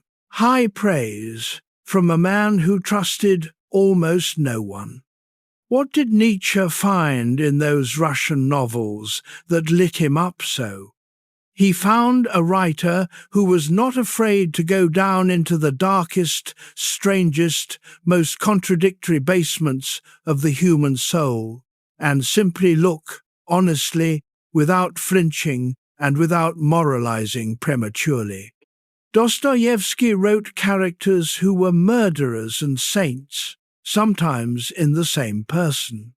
He wrote a man from underground, spiteful and self-defeating and painfully self-aware, who would rather suffer and destroy his own happiness than be a predictable cog in someone else's rational machine, because his suffering, at least, was his own, an assertion of a stubborn, irrational human freedom against a world that wanted to reduce him to arithmetic. Nietzsche recognized something of his own concerns in this. The insistence that the human being is not a rational, calculating machine, that there are depths in us that reason cannot reach or govern, that our suffering and our contradictions and our wild, irrational freedom are not defects to be smoothed away, but essential parts of what makes us human and alive. Dostoevsky came to very different conclusions than Nietzsche, in the end, holding on to a faith Nietzsche had let go of. But the honesty of his descent into the human depths, the refusal to look away from the contradictions, the psychological courage of it, Nietzsche recognized as kin to his own. There is something worth drawing out of this for tonight, a gentle permission. Both of these men, in their different ways, were telling us that it is all right to be contradictory, that a real human soul is not a tidy, consistent thing, all of a piece, easy to sum up. It is a strange, layered, contradictory depth, capable of great tenderness and great pettiness, of love and resentment, of the wish to affirm life and the wish to refuse it, sometimes in the same hour, sometimes in the same breath. This is not a failure of character. This is what a human being is. So many people are exhausted by the effort to be consistent, to be simple, to feel only one thing at a time, to have a clean, coherent inner life with no contradictions in it. And they lie awake, troubled by the mess of themselves, the way they can love someone and resent them at once, the way they can want to say yes to their life and also want to refuse parts of it, the way they contain multitudes that do not agree. Dostoevsky and Nietzsche, from their different corners, offer the same relief. The mess is not a problem to solve. The contradictions are not a sign that something has gone wrong with you. They are the depth of a real soul. You are allowed to be more than one thing. You are allowed to be a whole strange, contradictory basement of a person, and that is not brokenness. That is being human, fully, in the way the deepest writers always knew we were. Remember the dancing star that needs chaos within to be born. This is the same wisdom come round again. The contradictions, the inner mess, the parts that do not agree, are not the enemy of your peace. They are, held rightly, the very stuff of your depth and your aliveness. You do not have to resolve yourself into a single simple note tonight. You can be the whole chord, all the tones at once, dissonant and rich, and let that whole complex human music settle, unresolved and beautiful, into the quiet. Let yourself be contradictory tonight. Let yourself be many things at once, unsorted, unsummed, a whole deep basement of a soul, and let all of it every layer, lie down together in the dark and rest. You do not have to make yourself simple to deserve sleep. Come as you are, in all your depth, and rest. Sleep now, contradictory and whole. Chapter 33. The Echo That Came After. Nietzsche died believing, mostly, that no one had heard him, and yet his great yes did not die with him. It echoed forward into the terrible century that came after, and it reached, in particular, some people in the very worst places a human being can be, and helped them survive. It is worth knowing this tonight, because it shows that these are not just beautiful ideas for comfortable evenings. They have been tested in the darkest human experiments, and they held. There was a psychiatrist named Viktor Frankl who was imprisoned in the concentration camps, who lost almost everyone he loved, who endured for years a suffering so extreme that most who entered did not come out. And Frankl, watching who survived and who did not, came to a conclusion that Nietzsche would have recognized as his own. He even quoted Nietzsche directly, a line he said kept prisoners alive. He who has a why to live can bear almost anyhow.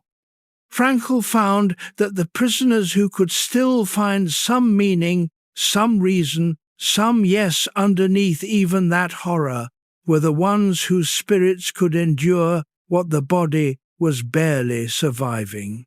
And those who lost the yes entirely, who could no longer find any reason, tended to collapse and die soon after.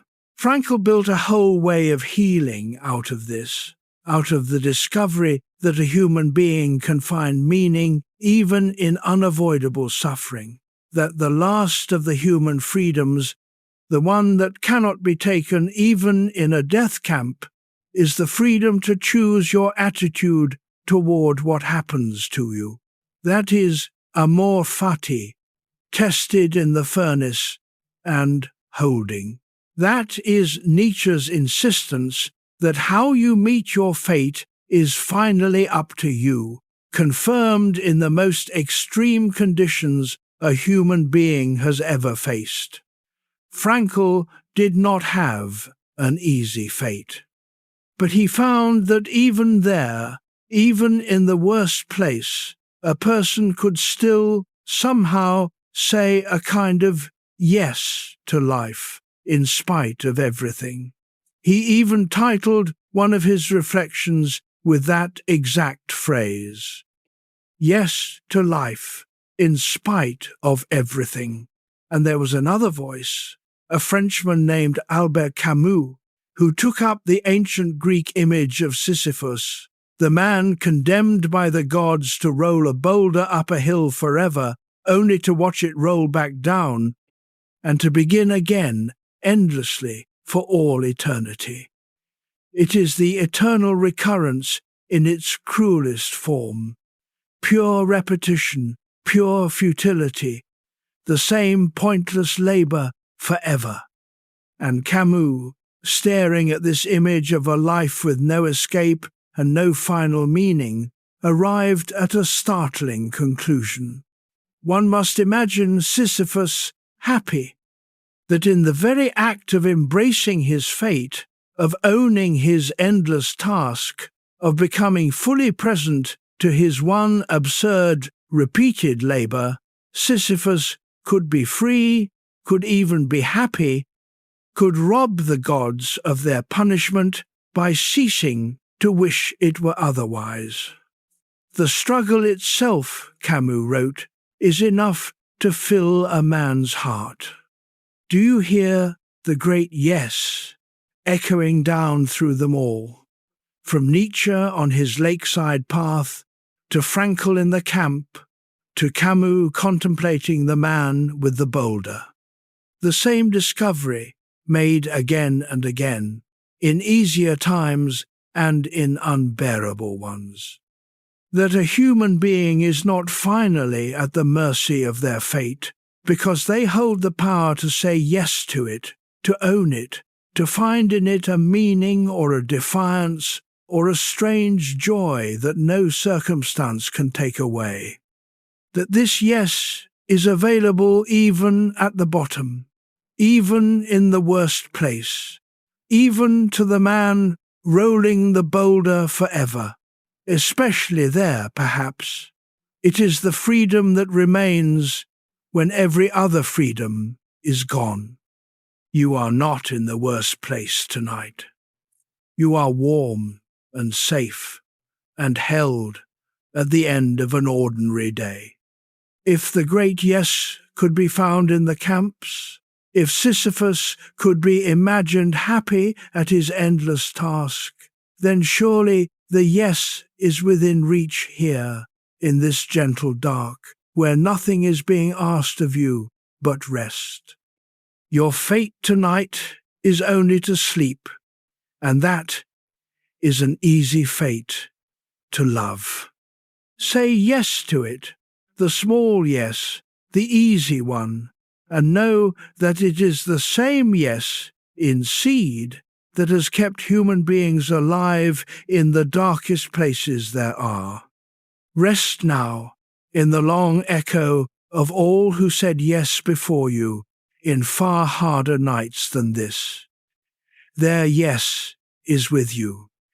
Sleep. Chapter 34. Lightness and Weight. There is a novel written nearly a century after Nietzsche died that opens with his idea and turns it over beautifully, and it makes a good companion for the deep, quiet part of the night. It was written by a Czech writer named Milan Kundera, and it is called The Unbearable Lightness of Being.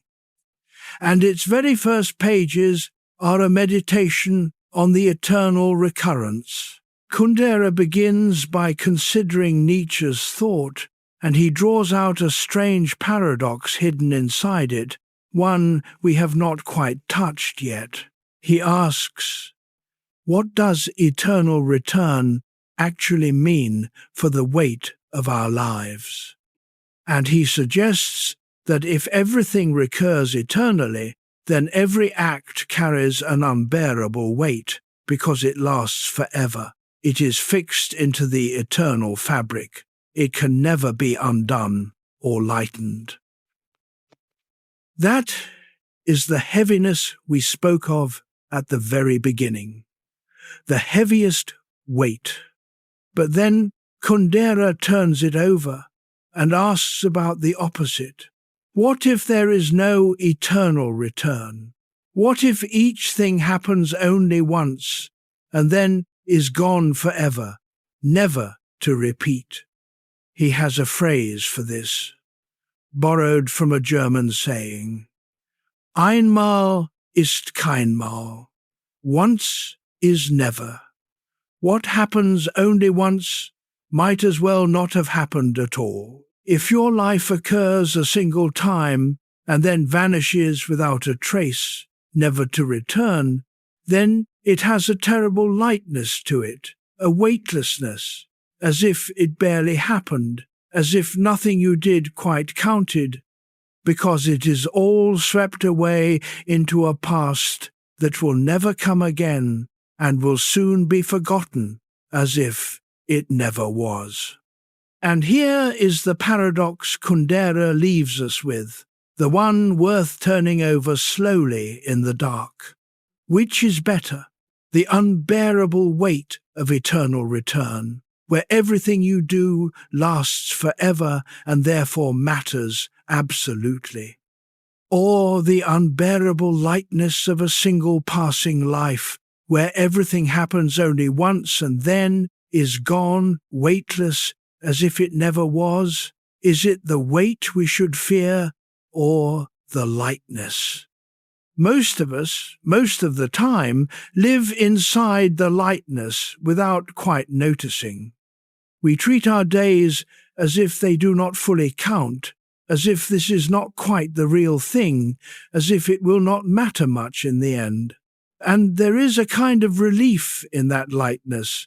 It lets us off the hook. But there is also a kind of quiet horror in it, if you look directly at it.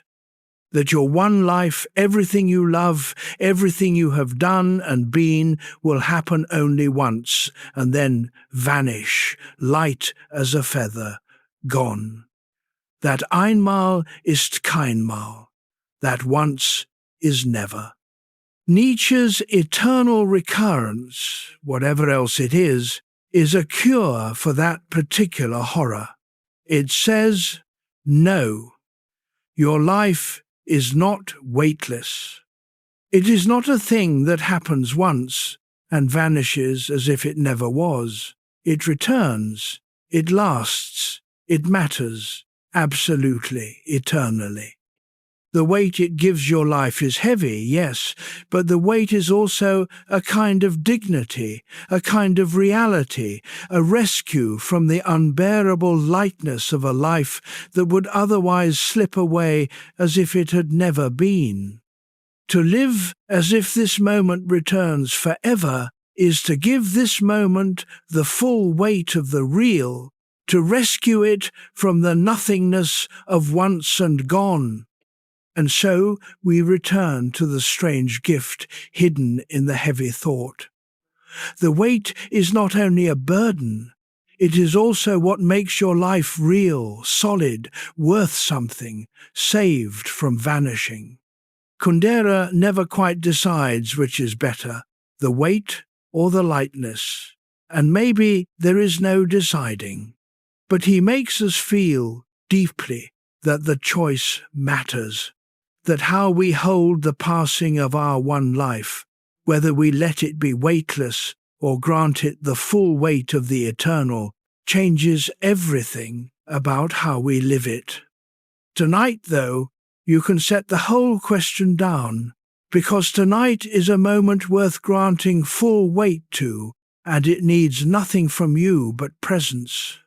This quiet, this breath, this safe dark. Grant it weight, if you like, the weight of the eternal, this moment worth returning forever. Or let it be light, a single passing piece gone by morning. Either way, it is yours, now, real, here, and it is a good moment. Let it be enough. Rest now, weighted and light at once, in the one moment that is always only this. Chapter 35. The Simple Good Days. We have spent a great deal of the night in high and difficult places, among demons and abysses and eternal returns. And that is fitting, because Nietzsche lived among those heights. But I want to bring us down now, gently, to the ground, to the small and simple good things that even his hard life contained, because it is in these small things, in the end, that the great yes actually lives. For all his suffering, Nietzsche had good days too. They were simple. On a good day, the headache would lift, and he would wake in his plain rented room, and the light would be coming in the window, and he would feel, for once, well enough to work. He would have his simple breakfast. He would walk out into the mountains or along the sea for hours, at his slow, half-blind pace, feeling the path, stopping to write a sentence, walking on. He took real pleasure in these walks, in the clean air, in the light on the water, in the physical fact of moving through a beautiful place.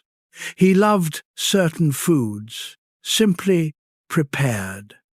He loved a warm climate, a mild day, a good cup of something. He would find a piano and play. These were the good days. They were not grand. They were the small, ordinary, physical pleasures of a man in a beautiful place on a day his body would let him be. And I think when Nietzsche wrote about loving fate, about wanting his life again, some large part of what he was reaching toward was exactly these simple good days. Not the triumphs, which mostly did not come. Not the recognition, which came too late. But the walk by the lake in good light. The clean mountain air. The hour at the piano. The plain meal eaten with appetite on a day without pain. The simple, physical, ordinary goodness of being an alive creature in a beautiful world. On the days the world was kind. These were the moments that made the whole hard life sayable yes to. These were the moments he would want back forever. There is a deep teaching in that, and it is the gentlest one of the whole night. The great yes does not finally rest on the mountaintops. It rests on the simple good days, on the small, physical, ordinary pleasures that even a hard life contains. The warmth of the sun, the taste of good food, the pleasure of a walk, of clean air, of rest after effort. The face of someone you love, a quiet evening. These are the things that, when we are honest, we would most want to live again. Not our achievements, not our victories, and the simple sensory goodness of ordinary being. And you have had these too. Your life, whatever else it has held simple good days, mornings with good light, meals that tasted right, walks that felt good in the body, quiet evenings, the face of someone dear, moments small and unremarkable that were simply good to be alive for. These are the true material of amor fati, not the impressive parts of your life.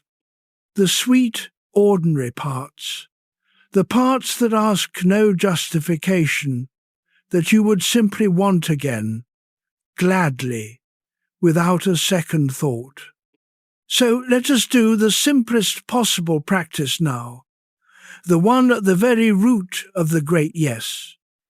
Bring to mind one small good moment from your life, nothing grand, a moment of simple physical goodness. Warm sun on your skin, a meal that was just right, a walk on a good day. Someone's hand in yours, rest in it for a breath. Feel how easily the yes comes to that.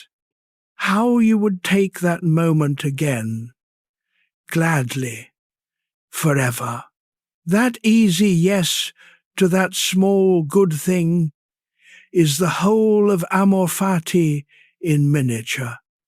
It is the seed of the great yes, and it lives not on any mountaintop, but here, in the simple good things, close to the ground, close to the body, close to home. And this, now, is one of those moments. This quiet, this warmth, this rest at the close of the day. A simple, ordinary, physical good of exactly the kind that makes a life worth living again. Say the easy yes to it. Feel how naturally it comes. And let that small, warm, effortless yes carry you down into sleep. Rest now in the simple good of this good night. Yes to this, only this. This is enough. Chapter 36. Toward the square. We are turning now, slowly, toward the end of the night and toward the end of the story, and I have to keep a promise I made you long ago, near the beginning. I told you that a man would one day walk into a public square in the city of Turin and see a horse being beaten and throw his arms around its neck and never truly speak again. We are almost there now. But before we go, I want to take you back one last time to the lake. Do you remember the rock, the great pyramid-shaped rock beside the lake at Silvaplana in the summer of 1881, where the whole thought first came to him, 6,000 feet beyond man and time?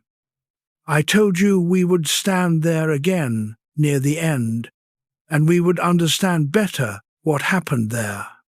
We are there now, in your mind, the still water, the dark pines, the grey peaks, the sick man stopping on the path, and something enormous passing through him.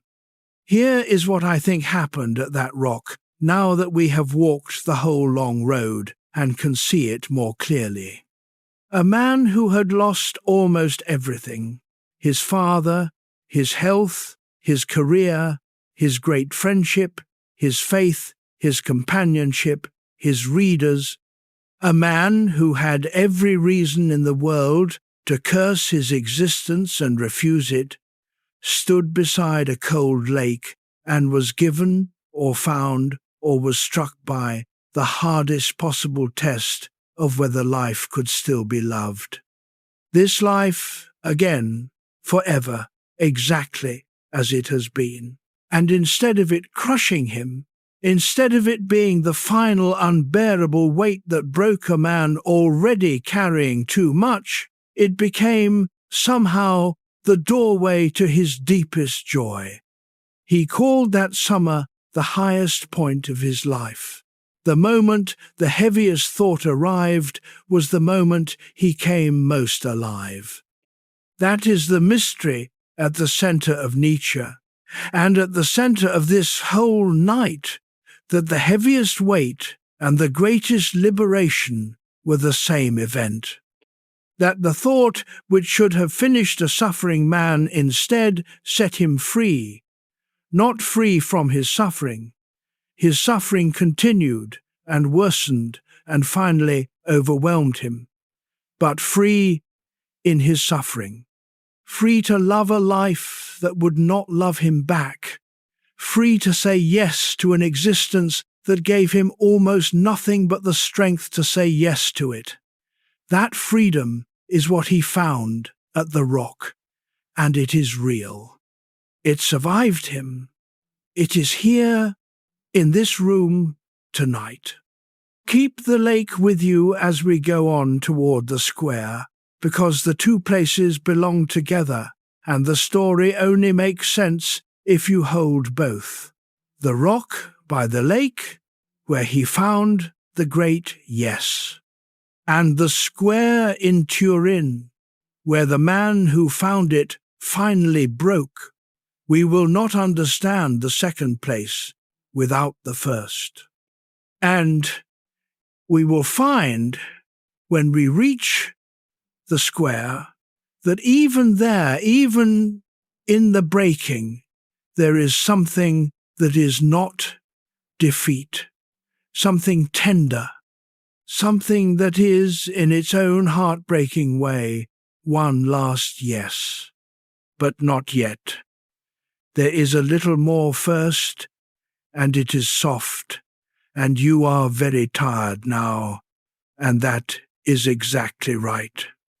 The hardest thinking of the night is behind us. What is left is the descent, the gentle downward slope toward sleep and toward the end of the story, which are, tonight, the same place. From here on, the path only goes down, toward the water, toward rest, and you do not have to climb any more. You only have to let yourself be carried down.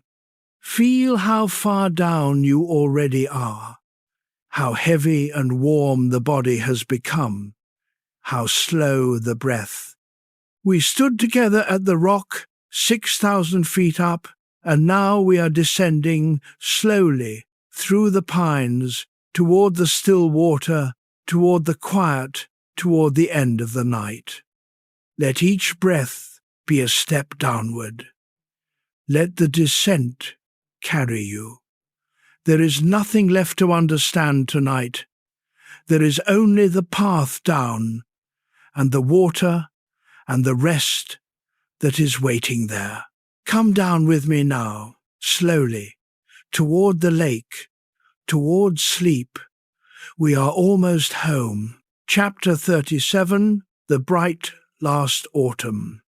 In the autumn of 1888, Nietzsche was living in the northern Italian city of Turin, and by every account, including his own letters, he was happier than he had been in years. It is one of the strangest and most moving parts of the whole story, this bright final season, and it is worth resting in before we come to the square. He loved Turin. He wrote to his friends about it with real joy.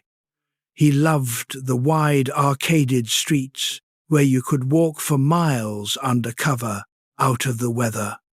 He loved the light there, the clear golden autumn light of northern Italy. He loved the dignified old buildings, the good simple food, the quality of the air. His health for once was bearable, even good. He walked, he wrote, he sat in cafes. He felt, he said, a strange and unaccustomed sense of well-being, almost of euphoria. After a lifetime of pain and obscurity, this sick and lonely man was, for a few golden months, something close to content. And he was writing at a tremendous pace some of his most brilliant and most feverish work, one book after another pouring out of him. He felt, he said, an enormous strength, a sense that his hour was finally coming, that the world was about to turn and hear him at last. In his letters there is a rising note, a growing sense of his own importance and destiny, exalted, almost incandescent. It is hard, reading them now, to know how much was the clear joy of a man finally coming into his powers, and how much was the first bright flaring of the storm that was about to break in his mind. Perhaps they were not two different things.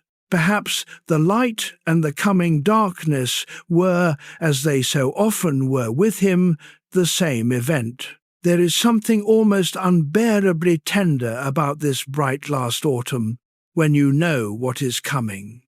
Here is a man who suffered his whole life, who was ignored his whole career, who is finally, for one golden season, happy and well and productive and full of the sense of his own destiny, walking under the arcades in the beautiful autumn light of a city he loves. And he has only weeks left of his conscious life. The recognition he sensed coming was real, and it came, but he would not be there to receive it. This bright autumn was the last thing. The candle, they say, flares brightest just before it goes out. I do not tell you this to sadden you at the end of a peaceful night. I tell you because there is something in it worth holding, something that is not sad at all if you look at it rightly. This man got his good season. After everything, he got Turin, the golden autumn, the walks under the arcades, the sense of coming into his own, the happiness. It came late, and it did not last, but it came, and it was real, and he knew it while he had it. He felt the joy of it fully. He did not miss his own happiness by being distracted or numb or waiting for something else. When his good season came, at last he was present for it, awake to it, grateful for the light. That is its own kind of victory, and it is one available to all of us. To be awake to our good seasons when they come, to not miss the golden autumn because we are anxious about the winter, to be fully present for the happiness we are given, however late it comes, however briefly it lasts. Nietzsche spent his hard years learning to say yes to life, and when life finally gave him a season worth an easy yes, he was ready, he was present, he received it with his whole being. The long practice of amor fati had made him able to fully have his own happiness when it finally arrived. May you be present for your good seasons too. May you not miss the golden light because you are braced against the dark. Tonight is a small good season, a peaceful one, and you are present for it, here, awake to the quiet, receiving the rest. That is the practice. That is enough. Rest now in the golden last light, present for the peace of this good hour. Let it be fully yours. Chapter 38. The Horse in the Square. And now we come to the morning I promised you, near the very beginning of the night. It is the 3rd of January, 1889. A cold, bright winter morning in Turin. And Friedrich Nietzsche steps out of his lodging into a public square, and his conscious life comes to an end. Let me tell it to you gently, because it is a tender thing, and you are very close to sleep, and it deserves to be told softly. He is walking in the square, the Piazza Carlo Alberto, when he sees, a little way off, a horse, a cab horse, worn and tired, harnessed to its load. And the driver is beating it, whipping it cruelly to make it move, the way tired animals were beaten in the streets of every city then, a common sight, a thing most people walk past without a glance. But Nietzsche does not walk past.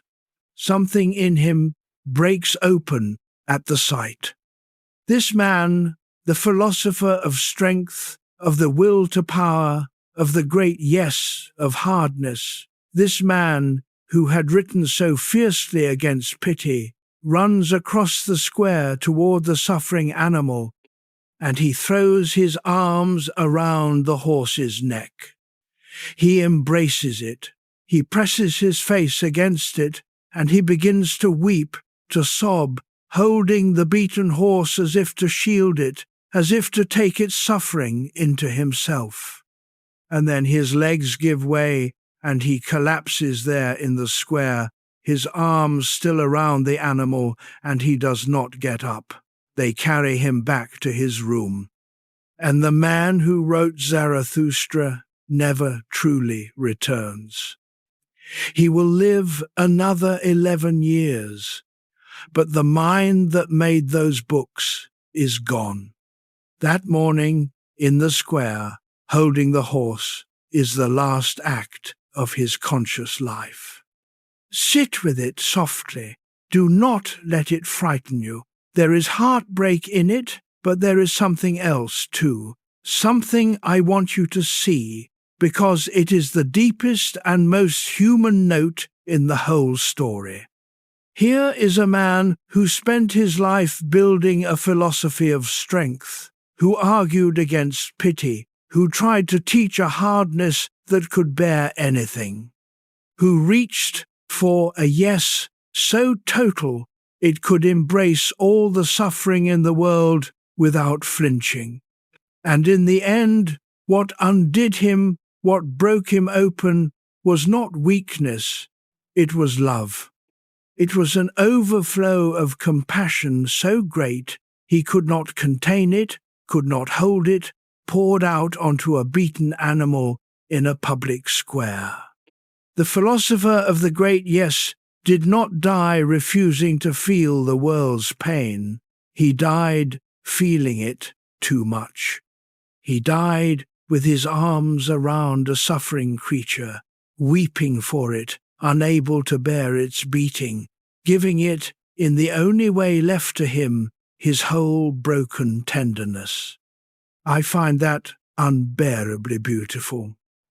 That whatever else he taught, whatever hard things he wrote, when the man himself came to his final moment, what came out of him was this: pure, helpless, overflowing love for a suffering thing, arms around a beaten horse, tears, the whole fierce philosophy dissolving at the last into tenderness.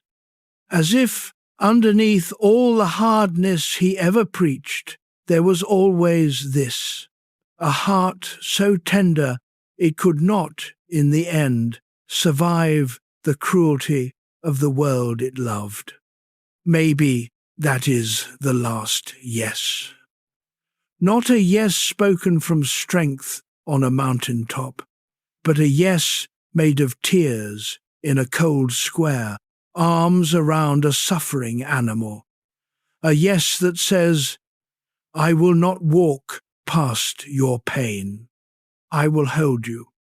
I will take it into myself, even if it breaks me, even if this is the last thing I ever do. Perhaps the great yes to life, followed all the way to its end, arrives not at hardness at all, but at exactly this. At love so complete it holds even the beaten and the broken, and weeps and will not let go. Let that tenderness be with you now, as you sink towards sleep. The tenderness at the very bottom of the fiercest heart. It is in you too. Let it soften you.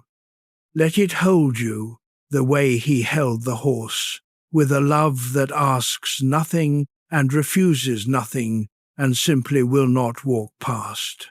You are held like that tonight. Rest in it. Sleep now, softly. The story is nearly told, and it ends in love. Chapter 39. The Long Silence. After that morning in the square, Nietzsche lived for 11 more years, but the man who had written the books was gone. What remained was gentle and quiet and mostly absent, and the story of those last years is tender in its own way and worth telling softly near the end of the night. His loyal friend Overbeck came at once across the mountains when the strange letters began to arrive. Letters signed in odd ways, letters that told him something had gone terribly wrong. Overbeck found his friend much changed and brought him out of Turin and back toward home and care. And for the rest of his life, Nietzsche was looked after first by his mother, who took him into her home and cared for him with a mother's patience through years of decline, and then, after she died, by his sister Elizabeth. The reports from those years are quiet. He was mostly calm. He did not seem to suffer in the way he had suffered all his conscious life. The terrible headaches, the torment, the loneliness of the striving mind, all of that was over. He sat. He was cared for. Sometimes he would play a little at the piano still, his hands remembering what his mind had let go, simple melodies drifting out of him in the quiet house. Sometimes he seemed content in a vacant, peaceful way. Visitors came. some of them now beginning to understand that this silent, gentle, vanished man had been one of the great minds of the age. But he did not know it. He was somewhere else, somewhere beyond the reach of the recognition that was only now beginning to arrive. And this is the ache at the heart of it, because in exactly these years, as Nietzsche sat silent and absent in his mother's house and then his sister's, the world finally began to read him. His books, ignored for so long, began to be discovered, discussed, celebrated. His fame grew and grew. The readers who did not yet exist, the ones he had written for, began, at last, to exist.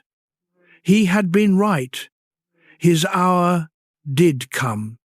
But it came just after he had gone into the silence, so that the man himself never knew that he had been heard. He had thrown his voice across a lifetime of emptiness, and the answer came back just after he had stopped being able to hear. There is a grief in that almost too large to speak, and yet I do not think his life was a tragedy, and I do not think if he could somehow have known the whole shape of it, he would have called it one, because he had already done the thing that mattered. He had already found the great yes at the rock by the lake years before. He had already learned to love a life that gave him almost nothing.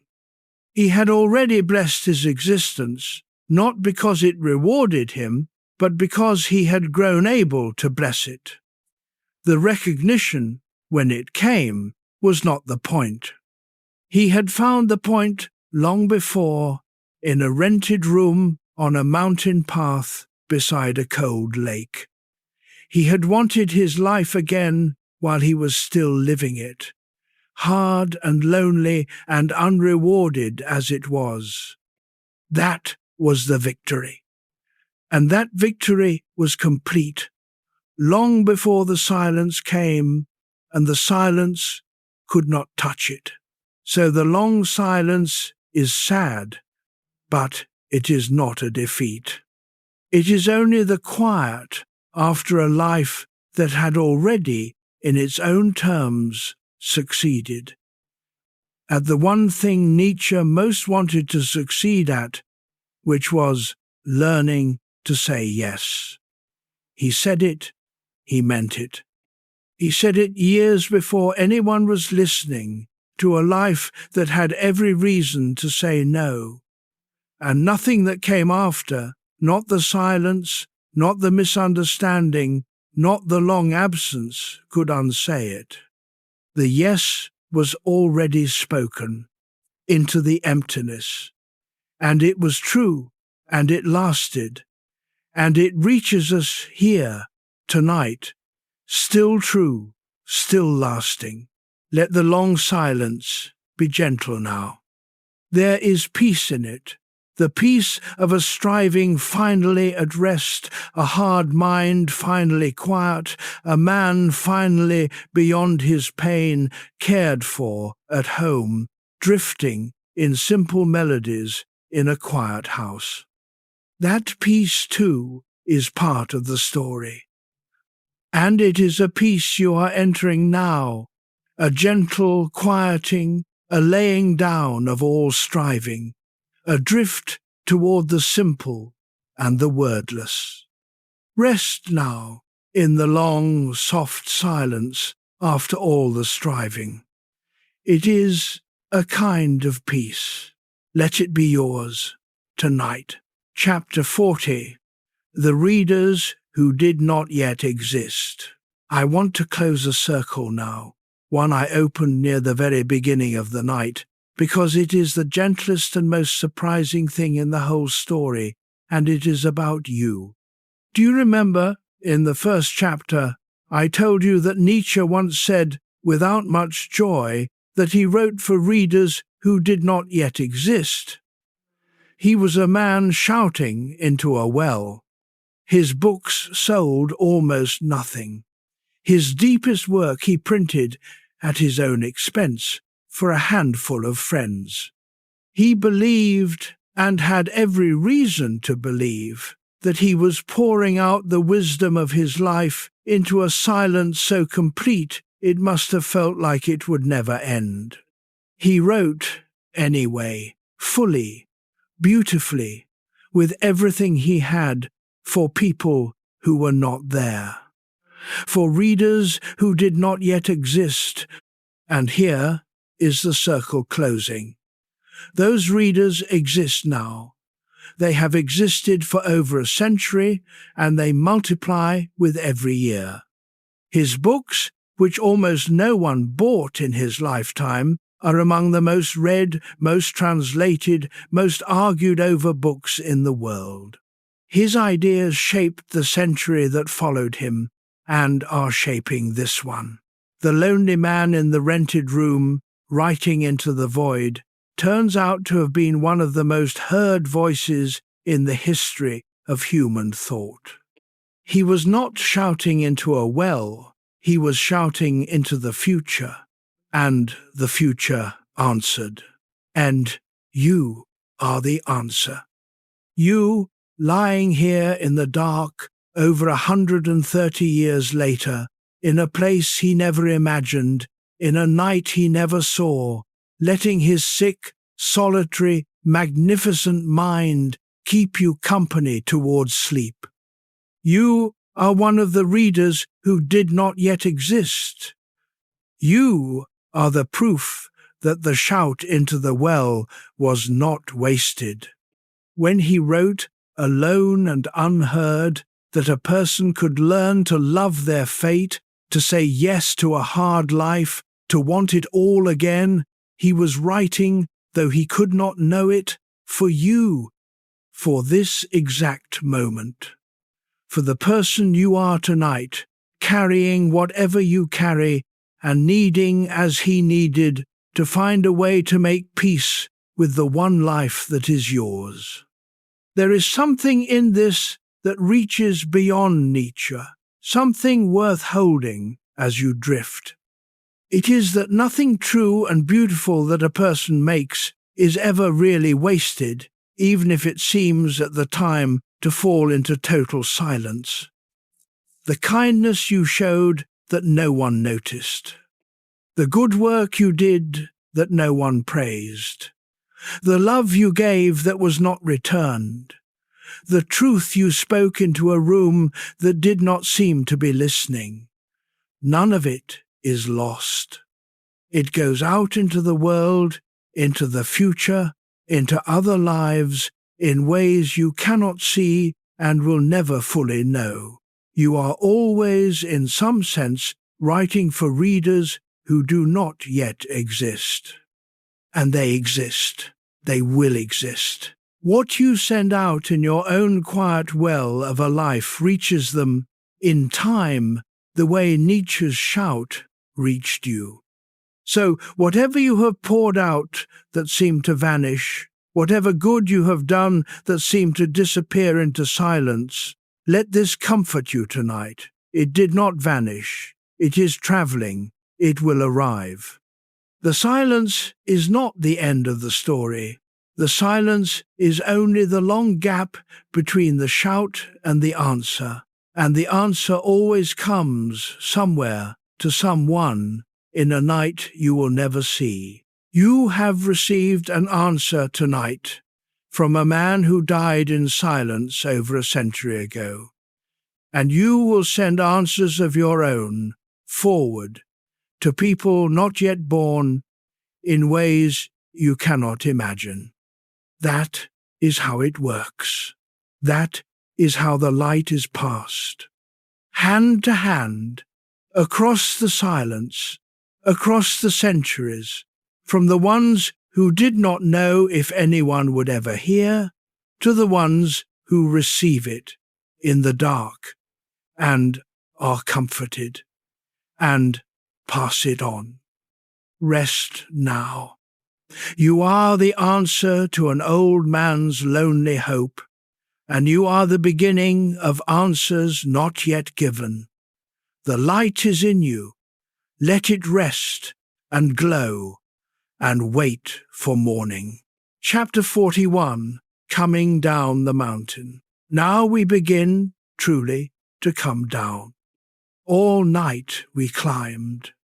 We stood at the rock 6,000 feet up.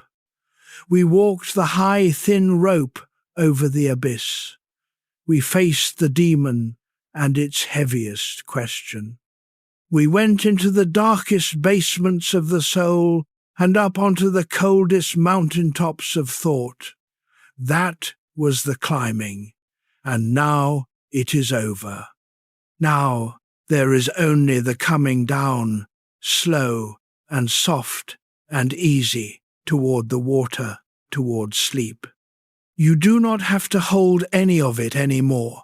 Not the ideas, not the arguments, not the names, or the concepts, or the difficult thoughts.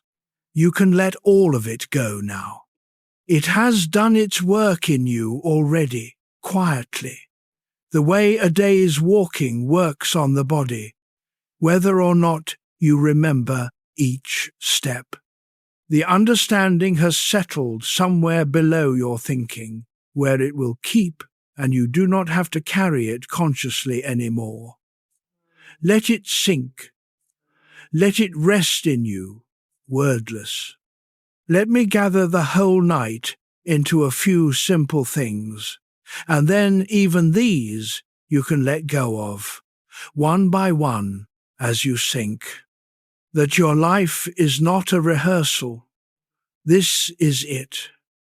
This moment is the real thing, the only thing, worth having, worth wanting. That you do not have to have had an easy life to make something whole of it. The hard seasons are the soil. Even the winters are part of the tree. That you can stop taking revenge on your own past. You can lay down the old war with the it was, and turn from prisoner to author of your one life. That your existence is innocent.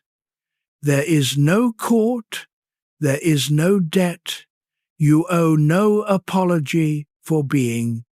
That the great yes is built from small ones, and the smallest one, the one you can always say, is yes to this breath, this rest, this quiet dark. And that even the fiercest heart, followed all the way to the end, arrives at tenderness, at arms around a suffering thing, at love. Now let even these go. You do not have to remember them. They are yours now, planted, growing in the dark below thought, and they will be there when you need them, without your holding on. Loosen your grip on all of it. There is nothing left to understand tonight. There is nothing left to carry. There is only the path down, and the water, and the rest. Feel how heavy your body has become, how warm, how far down you have already sunk into the surface beneath you.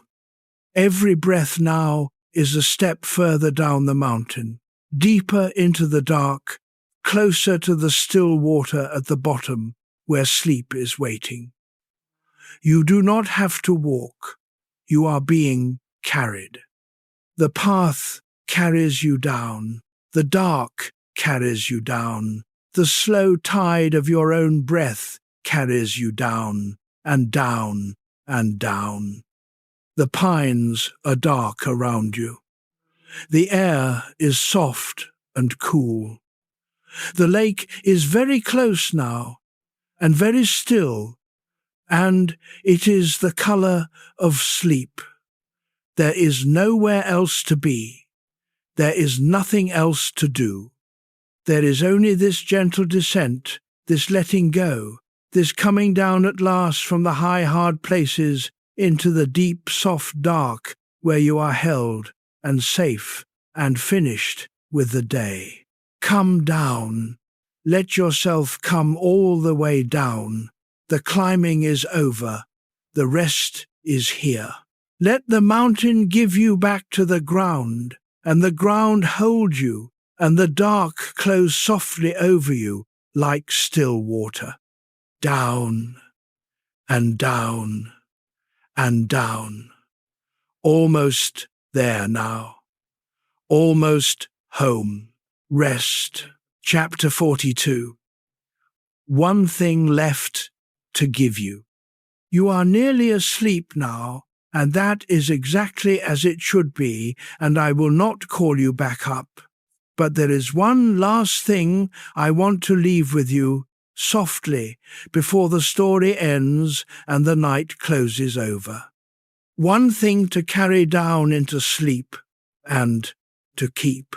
All night we have talked about Nietzsche's great yes, his amor fati, his demon, and its terrible question. And it might seem, from the outside, like a hard teaching, a demanding one, a summit only a rare few could ever reach. But underneath all the fierce language, I think what he was really offering was the gentlest thing in the world.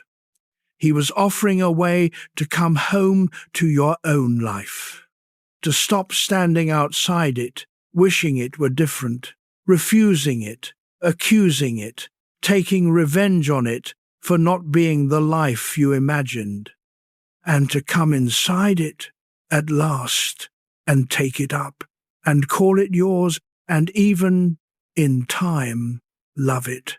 That is not a summit for the few. That is a door open to everyone, including you exactly as you are tonight. You do not have to be strong, or well, or successful, or wise, or finished to walk through it. Nietzsche was none of those things when he found it. He was sick and poor and lonely and unread and half-blind, and he found the door anyway, and it was open, and it is open still, and it is open to you. And here is the one thing I want to leave you with, the thing to carry down into sleep. You do not have to earn your life. You do not have to deserve it, or justify it, or fix it, or become someone better before you are allowed to accept it. It is already yours. It was always already yours. The whole strange, difficult, beautiful, unfinished thing handed to you, no charge, no test, no verdict. And the invitation, the only one that ever mattered, is simply to receive it. To stop pushing it away, to open your hands and let your own one life rest in them, and say, even softly, even doubtfully, even through tears, some small beginning of yes. You began this night with a question whispered in the dark. If you had to live this life again, exactly as it has been, would you want to? And I told you not to answer, that we had all night. The night is nearly over now, and I still will not ask you to answer, not tonight, maybe not for a long time. The answer grows slowly, over years, and it cannot be forced. But I will tell you this. The fact that you spent this whole night here, in the dark, reaching toward that question, willing to sit with it, willing to consider the yes, means the answer is already growing in you. You are already further through the door than you know. So let the question rest now, unanswered and safe. You do not have to solve your life tonight. You do not have to love the whole of it yet. You only have to do the one small thing that is the beginning of everything. The thing that is the whole of amor fati in its smallest and truest form. Say yes to this rest, to this breath, to this quiet dark that has held you all night long. That yes you can say, that yes is easy, and it is the seed of every larger yes there will ever be. Say it now, wordlessly, with your whole tired, heavy, peaceful body. Yes to this, yes to rest, yes to the good dark, and let that small, warm, effortless yes be the last thing in your mind as you cross over, finally, into sleep. There is one more thing coming, a single sentence, a small gift to carry all the way down. It is nearly here. Rest and wait for it on the very edge of sleep.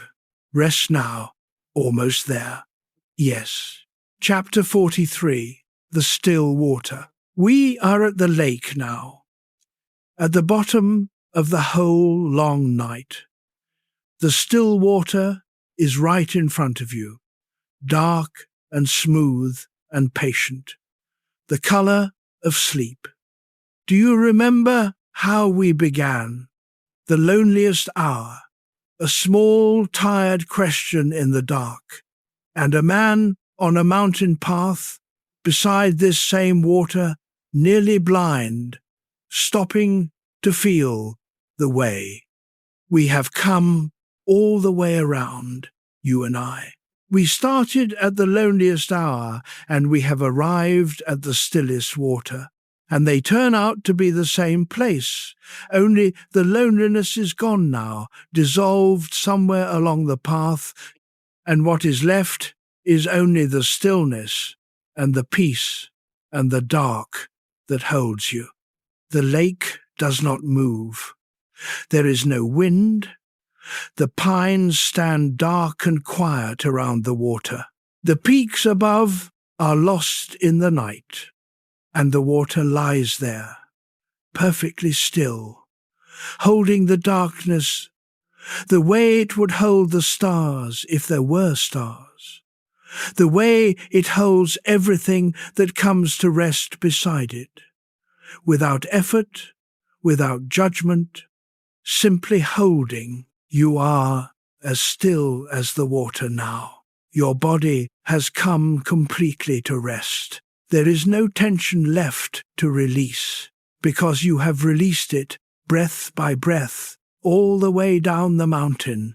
Your face is soft, your hands are open, your breathing is slow and low and quiet, moving on its own, the oldest music, the gentlest tide.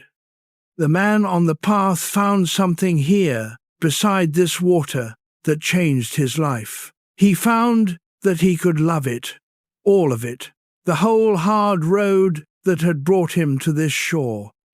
And you have walked that road with him tonight, the whole way, and some of what he found is in you now too, settled below your thoughts, quiet and safe, growing in the dark. There is nothing left to do here. Nothing left to understand, nothing left to carry. You have arrived at the still water at the bottom of the night, and all that is left is to rest beside it, and let it hold you, and let the dark be kind. The water is still, you are still. The night is almost over, and it is good. Rest here. You are home. Chapter 44. Everything returns.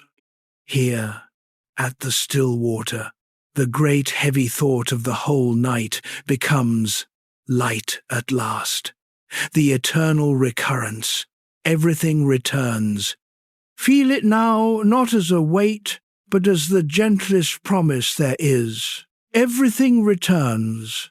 The breath returns, in and out, the same and not the same, faithful, endless, the tide returns. The seasons return. The morning will return, without any effort from you, as it always has, every day of your life. And the good things return too. The light on the water, the warmth of the sun, the face of someone you love, the simple sweetness of an ordinary day. They come again and again, the way a melody you love comes again in a song, not a weariness, but the very thing you were waiting for. Everything returns. Let it be a lullaby now. The wheel turns and turns and turns, and you are held inside its turning, safe, carried, part of the endless, gentle return of all things. You do not have to hold on. The turning holds you, round and round and down and down. The breath returns. Let it, in and out, the same and new, rise and fall. You do not have to do it. It does itself. It has always done itself. It will do itself all night, faithfully, while you sleep, the oldest and kindest music, the theme that always returns. Everything returns, and so you can let this moment go completely without any fear of losing it, because whatever is good in it will come again. You do not have to hold this peace to keep it. It returns. Let it go, and it comes back. Let the whole day go. Let the whole night go. Let even yourself go, softly, into the dark, knowing that morning returns, that light returns, that you return, that everything good comes round again, forever. Let go. It all comes back. That is the promise at the bottom of the night. Rest now. Everything returns. Even you, even the light. Let go. Chapter 45, The Small Yeses. Now, only the small yeses. The easy ones. Let them come, one by one, soft as breath. Yes to this bed. Yes to this dark. Yes to this quiet. Yes to the weight of your body, held and heavy and warm. Yes to your breath, slow and low, moving on its own. Yes to your tiredness, honest and deep, the body asking for what it needs. Yes to the day that is over, all of it, the whole day, exactly as it was. Let it go with a yes. Yes to this moment, this one, right here, worth having, worth wanting, enough. Yes to rest, yes to letting go, yes to sleep. You do not have to say yes to your whole life tonight.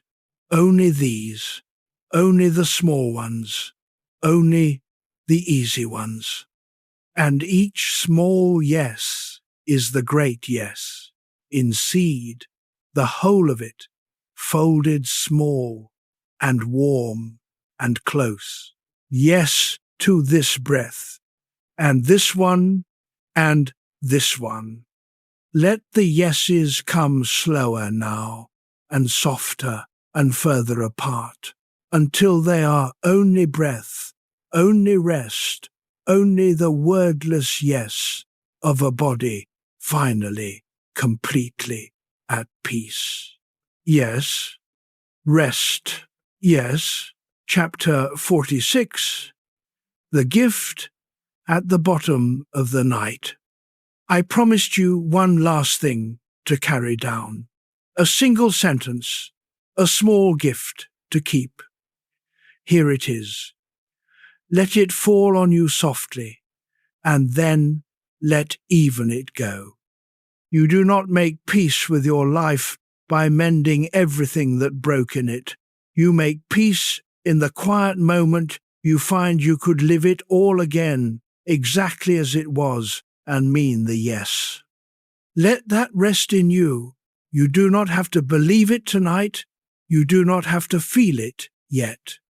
Just let it be there, planted, small and warm, below all your thoughts, where it will keep and grow in its own slow time. You do not have to fix your life to love it. You do not have to make it perfect to make peace with it. The peace does not come from the mending. It comes from the yes. And the yes can be spoken over a life still broken, still unfinished, still hard. In fact, that is the only kind of life there is to speak it over. No one gets a finished life to bless. We bless the unfinished ones, the broken ones, the ones still in progress, or we do not bless any at all. So, you can begin tonight, right where you are, in the middle of your unfinished life, with all its broken and unmended places, and you can say, not yet to the whole of it, but to this small good moment, this rest, this breath, the beginning of the yes, and the beginning is enough.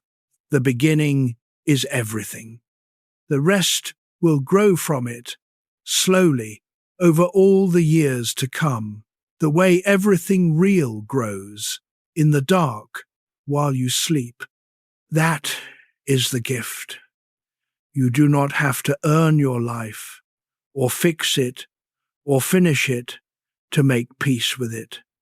You only have to begin, someday, to say yes. And you have already begun. Tonight, you have already begun.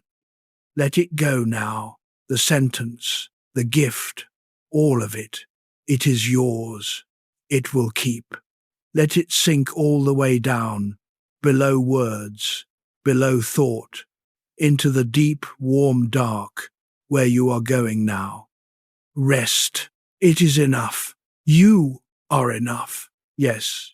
Chapter 47. The Loneliest Hour.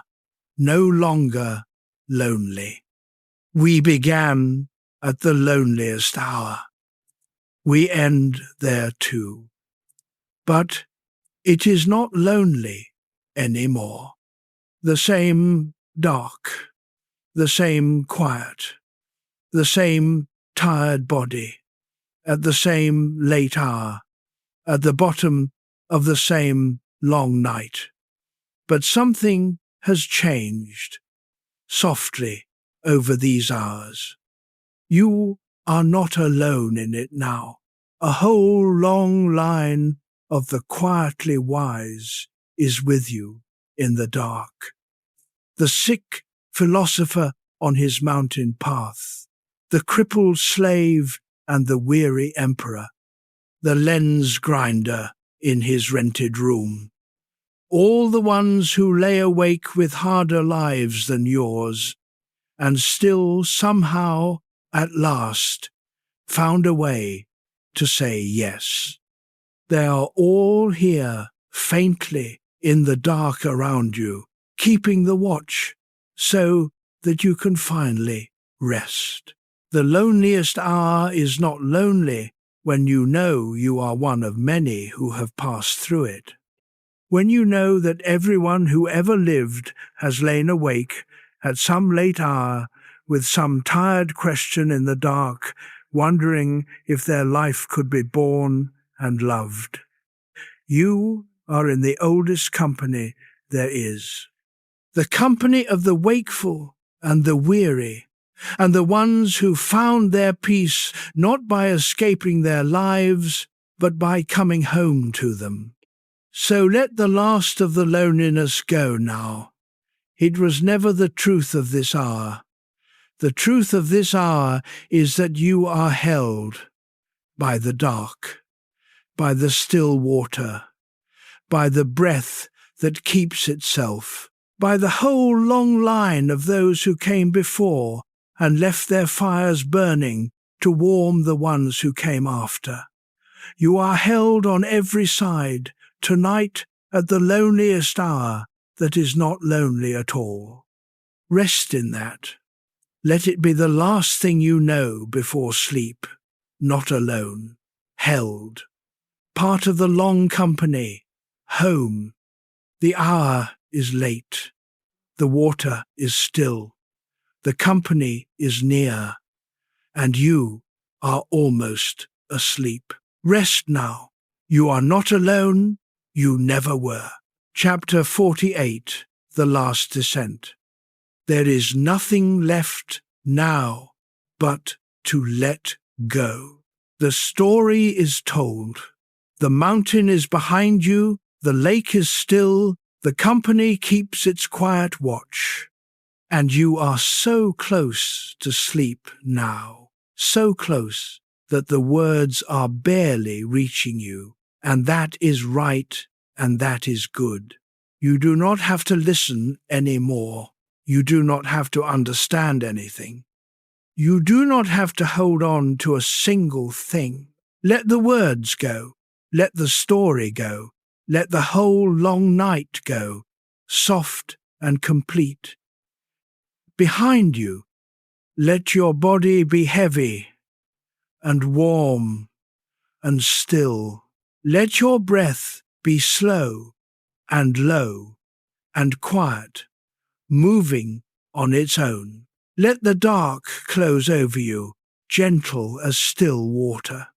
Everything returns. The morning will return, the light will return, you will return. So you can let go of all of it now, completely, and lose nothing. Say the last small yes, wordless, with your whole peaceful body. Yes to this rest. Yes to this dark. Yes to this good night. And now let even the yes go. Into the silence, into the deep, into the still water at the bottom of the night, where you are held and safe and home. There is nothing left to do. There is nothing left to carry. There is only rest now. Only rest. Sleep now.